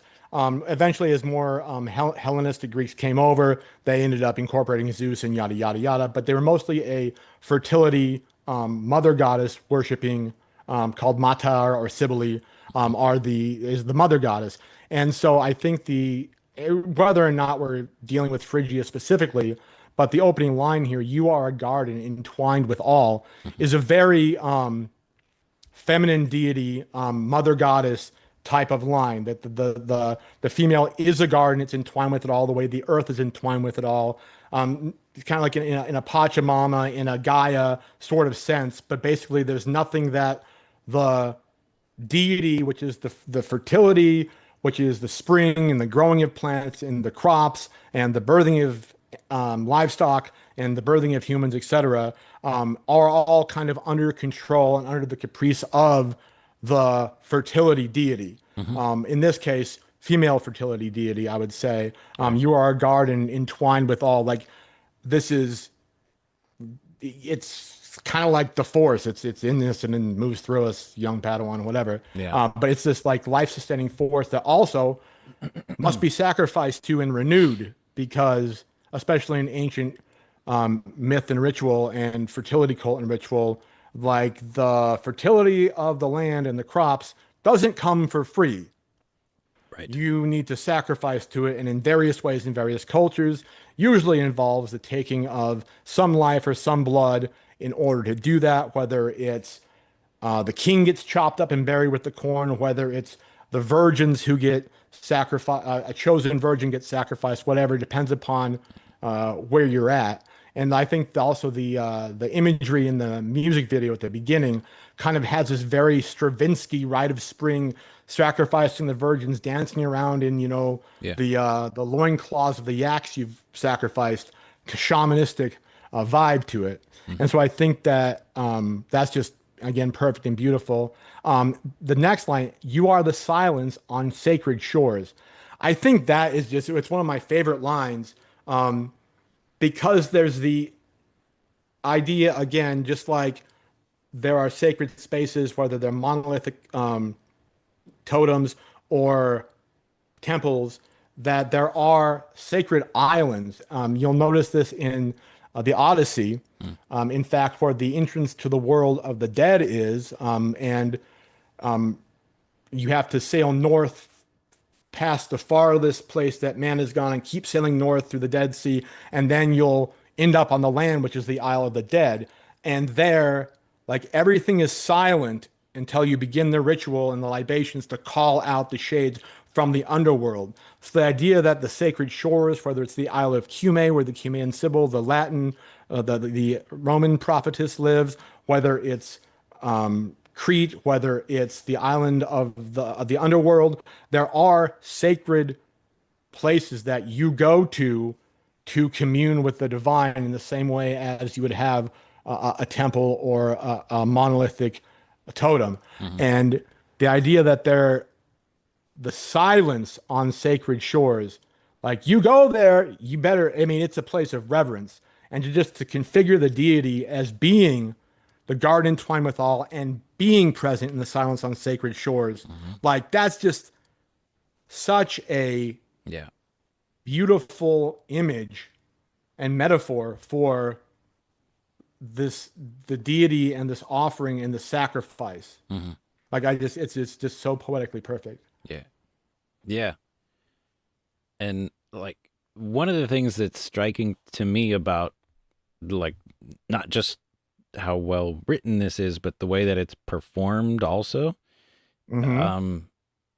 This like, well, I mean, there's an idea that comes up later on, but it's like he can't stop himself. Like the lyrics of one line overlap rhythmically with where the next line should start.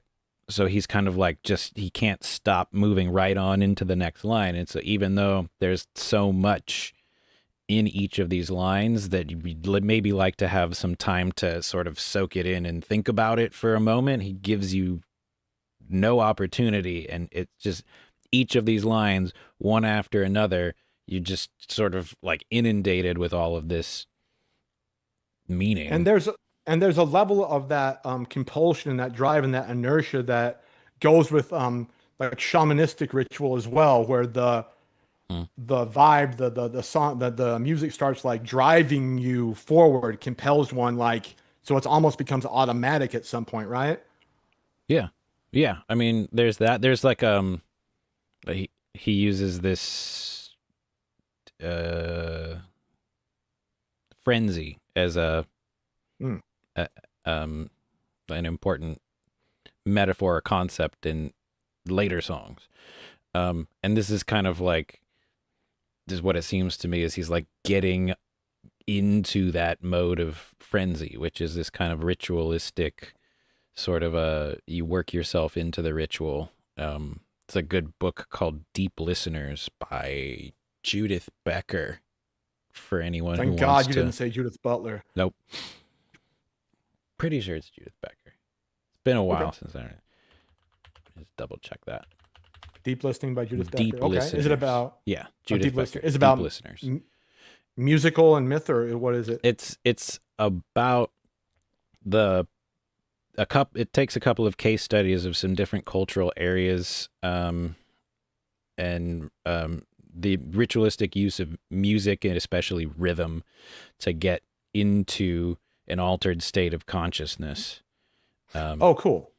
And usually in those cases not involving any kind of substance use, like no psychedelics or anything like that, but just drumming, repeated rhythmic figures, overwhelming the senses with sound to kind of work into a certain state of consciousness. And a part of her argument, if I'm remembering, again, it's been a while, I think that she argues that this is something that you typically would have to be like brought up in the cultural space in order to participate in that ritual. Like there's a certain kind of cultural encoding that is involved in that, but there are other studies that show maybe not it's not necessarily true, that is sometimes like bystanders who are not even actually participating in the ritual will be overcome by all that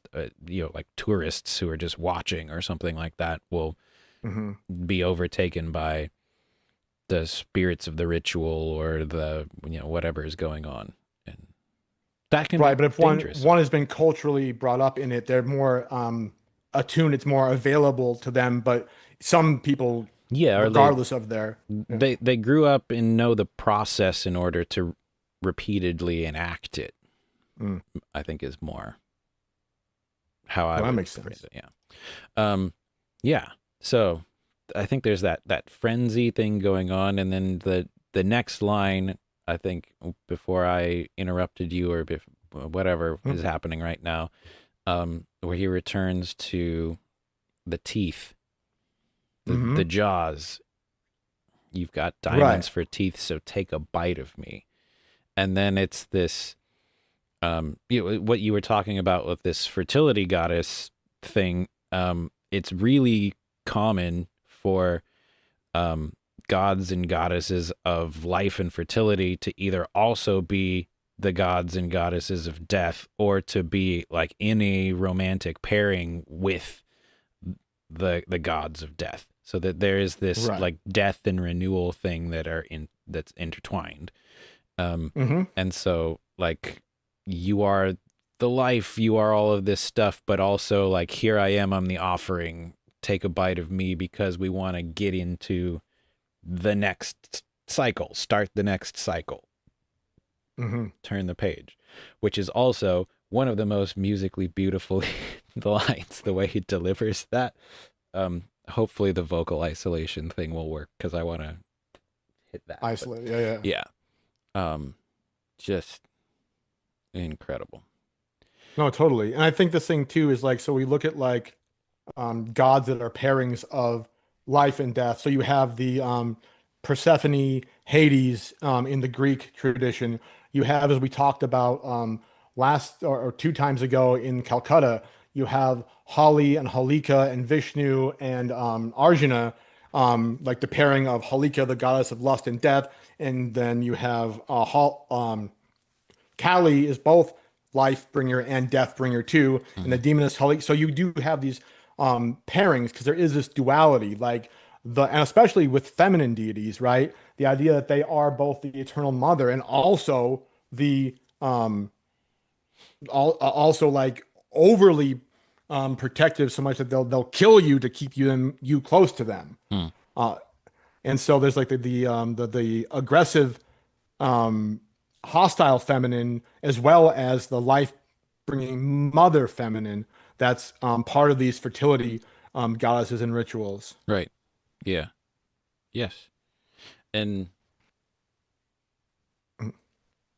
well, I mean, it's related, but it's maybe another tangent. I mean, the Go this ahead. area of the world that we're talking about, this like Black Sea, Mhm. Eastern Greece area that in Turkey now, and like up in that area, that's where a lot of these like women led cults, and not in a negative term, but just like these specific religious groups, like folk religious groups from ancient Greece and stuff. Cult is the word for those. Um, that like they were most often um, led by women, and it was Mhm. also um, often the case that like certain rituals like men weren't allowed to participate in, or that like you had to be of a specific status, like you've worked your way up to be an initiate in the ritual, or often there were like like the horse people, the the like the Mongols? Pythian Oh, tribes, yeah, the yes, the Scythians and the Scythian, Pith. Yeah, yeah, yeah. yeah. But like eh, their stories go anyways that they would like raid towns and then have poisoned arrows and would like paralyze men and use them in order to like get pregnant and then kill them.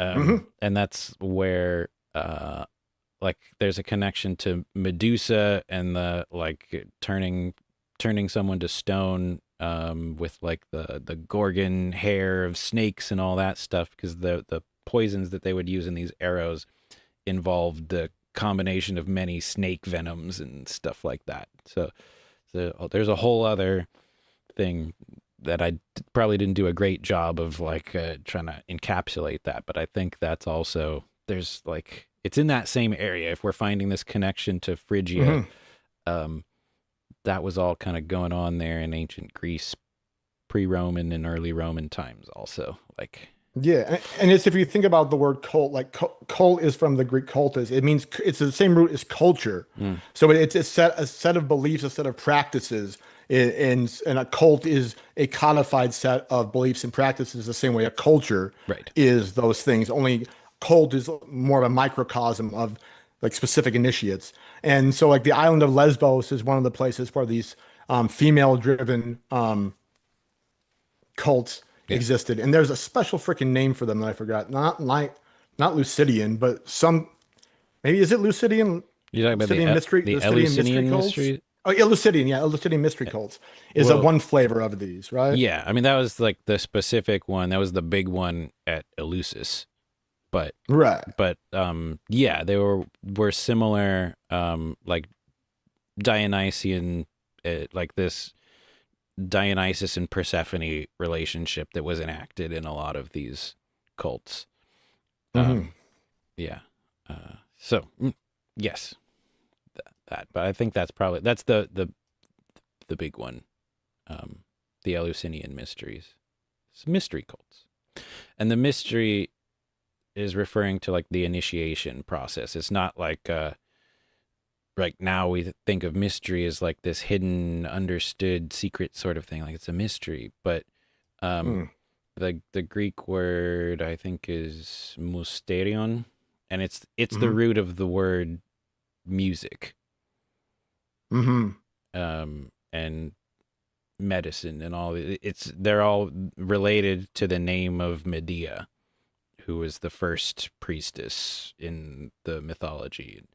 Um, so yeah. Anyways, there's a whole other conversation there that maybe No, we most just definitely. And the idea too is like the idea of these cults or whatever too, or these societies that are part of the mystery cults or the mystery rituals is part of that too, is it's um led by a priestess and kind of passed down, and it's not for the populace. Like you have to be initiated into the specific practices and rituals in order to participate in the celebration and the offerings and the sacrifices. You can't just be like a stranger walking up to the freaking right. temple, or they'll fucking kill you. Yep. Um, Yeah. and so that's part, it's something set aside from proper society. It's also conducted in distant places, in groves or Hmm. islands or shrines, and also usually at nighttime. Mhm. And so it is hidden away to keep, and because that's the difference. I mean, if we think about what is sacred, sacred is that which is set aside by definition. It's that which is taken away from normal life, normal culture, normal society, and made special by its it's separation from the mundane, Mhm. from the profane. Yeah. And so that's what makes a religion or a cult a cult. Yeah. Yeah. Very good. Mhm. Okay. Yeah, I'm gonna go see if I can find. Sorry, I'm leaning away from my microphone. I'm gonna go see if I can It's okay. find that the end of that first verse and do some vocal isolation stuff there because I want Sweet, to. sweet. Let's see here. I'll talk a little bit about Gnosticism while you do that. Cool. Just why not? So Gnosticism is a very interesting set of beliefs, and it predates Christianity. Usually, like Zoroaster is sometimes thought of as one of the first teachers of Gnosticism to codify it, but it goes back before even Zoroaster. But there are different flavors of Gnosticism, and there are so I want to differentiate real quick. There are like Christian Gnostics that was a whole heresy in Christianity during the early part after the death of Christ. Yeah. And so, but I'm not talking about the Christian Gnostics who have a different kind of belief about Christianity. Hmm. That's a whole separate bucket of Gnostics. Right. Gnosticism, as a general belief, is the idea that there is a God that created the earth, but that God is not a good dude. Hmm. Basically, he has us trapped in both a false earth and a false consciousness. And he's not really a god, he's what's called the demiurge, Hmm. which is a malevolent force that is keeping us entrapped with our own consciousnesses, within our own consciousnesses, within our own bodies, and within the material world around us. And so the Gnostic tradition is one that, through gaining access to secret knowledge or through knowledge that is handed down through from those who've attained it before you, kind of like an initiation and then a gaining knowledge, you learn that in fact the reality and the deity that created the world is not your friend, it's an enemy, and you're in a prison. And through raising your consciousness through different levels of meditation, of recognizing the truth and of realizing what's out there beyond the demiurge's false creation, Hmm. that you can elevate your consciousness to free yourself from the false reality of consciousness, of the body, of temporal existence, and become the the god or the quasi deity or the elevated consciousness that you could be, your potential could be, and stop being held back down by the demiurge, who people oftenly mistakenly worship as a god because they don't understand the higher level of knowledge that everything is kind of an entrapped lie, false consciousness, false reality. And so to escape that is kind of the point of Gnosticism through transferred given knowledge about what lies beyond the false reality, false consciousness we all live in. That's like a 50-second primer on Gnosticism. Mm-hmm. Yeah. So I mean, like there are spots. This is my understanding of it. Just to like see if this is helpful. Hmm. Um, because there's some stuff in there that overlaps with, or it, to my understanding, is really only present in like early Christian Gnosticism, Hmm. like the demiurge thing specifically. Um, Hmm. the the thing about the Gnostic cults predating Christianity is this contrast between gnosis, which is the Greek word for knowledge gained through personal firsthand experience, Hmm. and episteme. I'm pronouncing that wrong. Yeah. Episteme, which is like intellectual, scientific knowledge that you've learned secondhand from somebody, from a teacher, from reading, from those sorts of things, and that this knowledge of like the deeper reality that we inhabit, or the like leaving Plato's cave sort of knowledge, that's the gnosis, that you have to go through the initiation and experience it for yourself in order to really understand it. And it's not the type of knowledge that one person can give to someone else. Is that you have to go through the process and through the initiation and die and be reborn in order to have that firsthand experience and gain the gnosis yourself. Hmm. And that's kind of like the like, in addition to all the stuff that you said, like the main clarification that I'm just trying to make there is that the mystery, the initiation, the firsthand knowledge is really the thing that differentiates it from the sort of like spirituality or religion that you would just gain from growing up in a culture. Um, Right. So it's lived experience. It's not dogmatic. It's not, there's no sacred book of Gnosticism. Well, there are people who wrote books about Gnosticism, but there's no like, believe in these things and you'll get enlightenment. It's all about your lived experience and um, gaining knowledge through that sort of like direct interaction.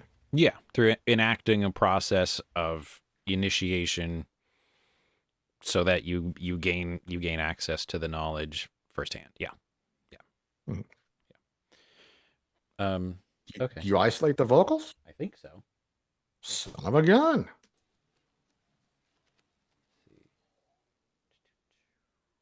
It's the right spot. You gonna work?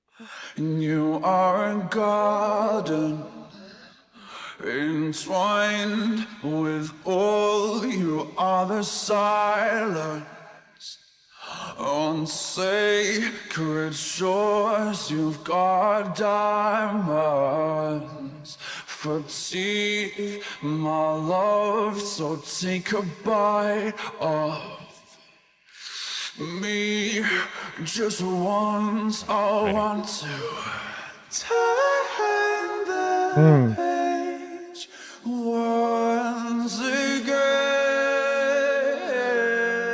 Oh. Yeah. So here, this is just the lead. To turn the Oh, wow. page once again.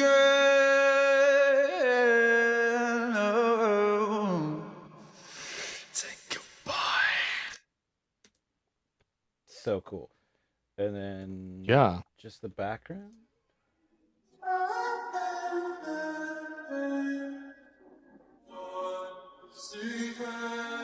Whoa. Yeah. Just beautiful. I mean, like his head voice control and just like the type of like resonance and delicateness that he's able to balance out is just incredible. So good. Yeah. I'm And then here it's a full track. Turn the page once again. Oh, take goodbye.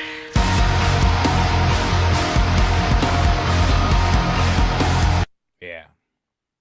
mm-hmm. Man. Okay. Cool. Well, I don't know if I have anything earth-shattering else to share about the music. I just wanted to hear that part because I like it. No, it's freaking beautiful. And again, like it's the process in the studio, like it's so fucking perfectly integrated. It's complementary, and the way that the harmonies just blend, it's like freaking, Mm. Yeah. it's amazing. Yeah, man. George So Lever's genius. yes, the levers of power. Mm-hmm. So just really briefly on the lyrics of the second verse a bit. We'll get to this more as we go onward, and we've talked about it before, and going back to Jaws and back to Nazareth and back to Jericho, basically everywhere. And you know, the idea, the importance of the sacrifice being consumed, of the imbibing, the embodying, the consuming of that which is sacrificial, either by the deity or by the acolyte who's consuming sacred vessel, like be it a host in the Catholic tradition, which is the body and blood, right? Whether it's you know, a different sort of Well, like the go ahead. so I got no. I was just like the Dionysian cults, Hmm. like the psychedelic consciousness Argot, right? altering substances that were offered in like the Eleusinian mystery and the other Dionysian cults was also the body and blood of Dionysus. But this is like where we get the term enthusiasm, is that the altered state of consciousness was interpreted as literally embodying the god by ingesting the god, who was like, the wine or the beer or whatever it was that they were drinking that had this psychedelic effect, was thought of as like a physical embodiment of the god, as the god's flesh and blood, and as you ingest that, the god inhabits you. And so Hmm. that word enthusiasm from the wow, theos, the entheos is the god inside. Um, Hmm. so the enthusiasm is kind of where that whole concept comes from. And yeah, that's so sorry to interrupt you, but No, like, no, you're yeah, fine. You're fine. in the Catholic and Christian tradition, yeah, but like it also much before that, and in the same cultural area, like Hmm. there are important aspects of like the what developed into the Catholic Mass and all of that stuff that comes straight out of these mystery cults, and the ingestion of the body and blood of the god, and the parallels Absolutely. between Dionysus and Jesus are intentional. Hmm. Yeah. And between a lot of other savior resurrected gods, be they drowned gods or be they hung gods, also are very much in line with the typos of Christ. Mhm. And the same thing with the sacrifice and the renewing of, like, not necessarily gaining immortal life, but renewing of the land, getting life for the society and the culture. And things too, back with the Lucidian mysteries as well, is one of the things they would do that was a psychedelic was argot, which is a toxic fungus that grows on wheat. And they would particularly gather the um, Ergot. ergot infected grains and bake them into um, bread products of some sort and pass those out, as well as the drinks that had ergot in them uh, during these fertility cults too. So yeah, so there is something that's very essential about the biting, take a bite of me, take a piece of my like that represents the inhabiting of the divine within the human, Mm, and also that the sacrifice or the offering needs to be accepted by the God. right. And so offering your body up to be dismembered or to be consumed is part of the whole gesture. Yeah. Well, I mean, that's like part of the Gnostic ritual, like the death and rebirth part of it is that the substances that were given to people, and this is controversial, and there's a guy who's making a big deal about this right now, but his Greek is pretty spot on, and he's got the sources to back it up. His name's Dr. DC Amon Hillman. He wrote a Hmm. book called The Chemical Muse and a couple others, but he's kind of a controversial guy, little crazy in his affect, but manic in a good way. Uh, but anyways, so what he's pointed out is that these rituals often involve these multi-component drugs that were made up of a death inducer. So like these drugs literally would kill you if they weren't balanced out by an antidote. So they had a dotos and an antidotos. And by using them together, you are able to induce a death state and then keep someone alive or bring them back from death. And some of the ways that these drugs were given or applied was as ointments or as some kind of a tincture or something that would be rubbed into the skin Mm. or the eyes. And that process is the verb is chrio, which is where the word Christ comes from. So these people were so we have dotos and antidotos, and we also have the Christos and an antichristos. So the Christ and the Antichrist are the dote and the antidote. So these things Mm. balance each other out. And so this death and rebirth process was often involved Christing someone and then saving them with the Antichrist. Right, right. Which is, yeah, a lot of people don't like that idea, and that maybe the use of those terms in Christian, early Christian documents that were written in Greece and right around the time of all of these things happening might have been referring to some kind of a ritual involving drug use and death and rebirth, and that It seems to be. seems to be. But yeah, But I mean, whether or not I mean, I think what you're saying is linguistically true. Whether or not the dogma and the theology that's been attached to those terms means something different now culturally, and people are pissed about that, doesn't negate the fact that, like, at a etymological level, that's a practice. yeah, right. Yeah, I agree. That's my perspective on that, basically. But Mhm. that can, and maybe if the appropriate follow-ups are done to just double check all of that stuff, but what I've seen of the sources that he's put out there seems to really check out, and it makes a lot of this stuff makes a lot more sense if you think of it with that context in mind.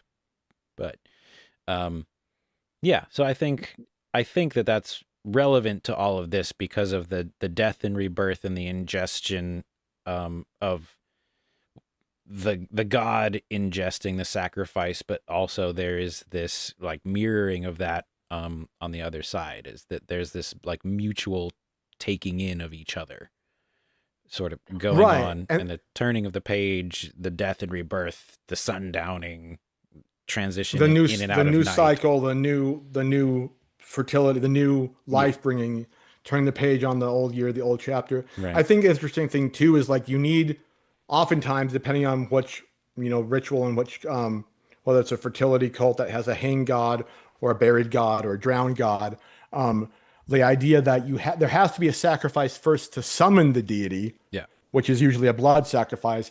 And then once the deity is there, other things happen. Like you can like take in the deity through consuming the deity. You can plant the deity. Like once this person is sacrificed, the king is sacrificed, for example, in some cultures, and then the god inhabits the king's body, and you cut the king up and you put him in the ground where you're planting your corn, and then the corn grows and you eat the corn. You're eating the god who inhabited the king's body, who was sacrificed to summon the god, Yeah. for example. Metal. Totally metal. So and I think the second verse is just really kind of just keying out that again. It's a given offering. I love that line though. It's a given, and if this is a given, an offering in your favor, a sacrifice in your name, just an offering in your favor is so Right. interesting of a line. Well, maybe we won't break it down all down now, but um, Yeah. it's the same idea of the summoning of the god and the consuming of the god. Well, the god consumes you as a sacrifice. It's all what we're talking about. It's right packed in there. Right. Right. Right. And like this also the kind of like paradox of the name thing that like early on like in that first interview that like the actual name of the god sleep is this unpronounceable thing, Hmm. but it also seems to be somehow intricately important to this ritual. There's something about the name that keeps on coming up. So yeah, that Right. is interesting. And then back to Jaws again. Like I know you've got a taste, so take a bite of me. Is like this is the caged predator, just like waiting for the opportunity. It's, there's this dance going on of like being offered as a sacrifice and some kind of mutual gain. Yeah, Hmm. it's all in there. Awesome. Yep. Okay. Well, I suppose we'll let you go have that baby. Much appreciated. I'll just be helping out. I'm not actually. Well, you just be there, just witnessing it. Yeah. I mean, you got to catch. You get your football gloves on. But so we're probably gonna be taking a break for a little while until everything is the new routine at home with the little one is all cemented away. Mhm. But we'll be back. Um, so I question for chat because y'all are there. I was thinking of maybe in the meantime, while Owen is being a daddy and having no sleep at all. So you're not going to meet the deity sleep, Owen. Sorry, he's Deus absconditas for the near future. Um, but I was thinking maybe I could do either a live or just a recorded videos where I would kind of go over just like kind of in a short form, like a myth.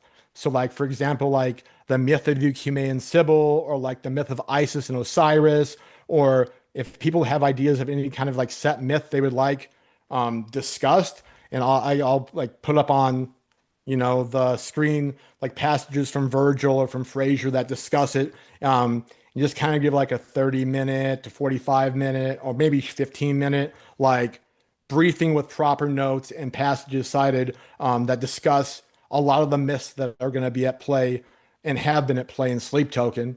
Would anybody be interested in watching such a thing to kind of fill time before Owen comes back?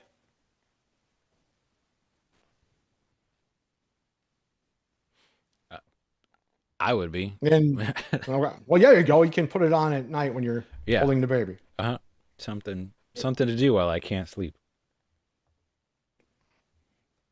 Oh, cool. Scarlett says they'll sacrifice their sleep schedule for my mythological thing. All right, thank you, Scarlett. That's one vote's enough. Solidarity. I need very little encouragement. Awesome. All right, awesome. Well, I'll post to the community channel about that. Awesome, Ryan. Perfect. Sweet. All right.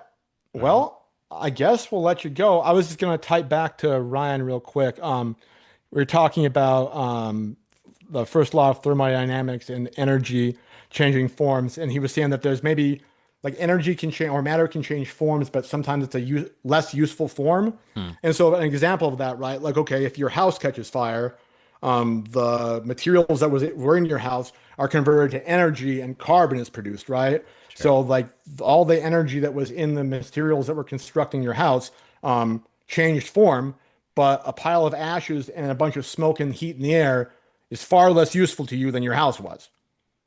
So, I mean, Yep. but no matter was actually destroyed. It just transferred forms and the energy transferred forms. Right.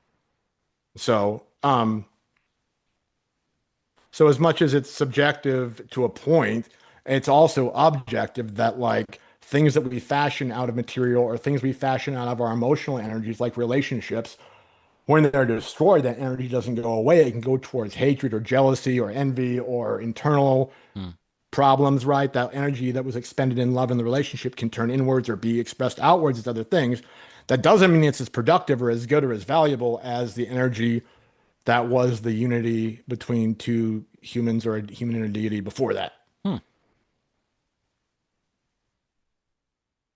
Amen. Amen. Omnis Dominus. I'm gonna stop. Yeah. All right, y'all. Very cool. So, closing thoughts on? No, just this was fun. Thanks to the people participating in chat, and we look Yeah, forward to chat's great. Chat is great. seeing y'all again in the future. All right. What do you think? 3 weeks ish? Something like that. We'll see. All right. All right. Well, if he starts walking before 3 weeks, then I think you can probably come in back early. Okay, deal. He'll be playing on the guitar. There we go. All right. Hmm. All right. Well, we'll bid you adieu. I see your comments there. Ryan's is a sacrifice lead or gold in an alchemical sense. I I mean, I think the sacrifice is what produce. It's like what unifies the base stuff with a human element that gives it the higher potential. So I think the sacrifice is what would transform the lead or the dross or the whatever into gold. If I mean, it's not Yeah. an exact metaphor. Yeah, I think we'll get back to that later on. Hmm. I think it's going to come up again. All right. Well, on that note, folks, we will bid you adieu. Thank you all so much. Oh, everybody says, welcome, baby. Welcome. Thanks, everyone. All right. All Take right. care, y'all.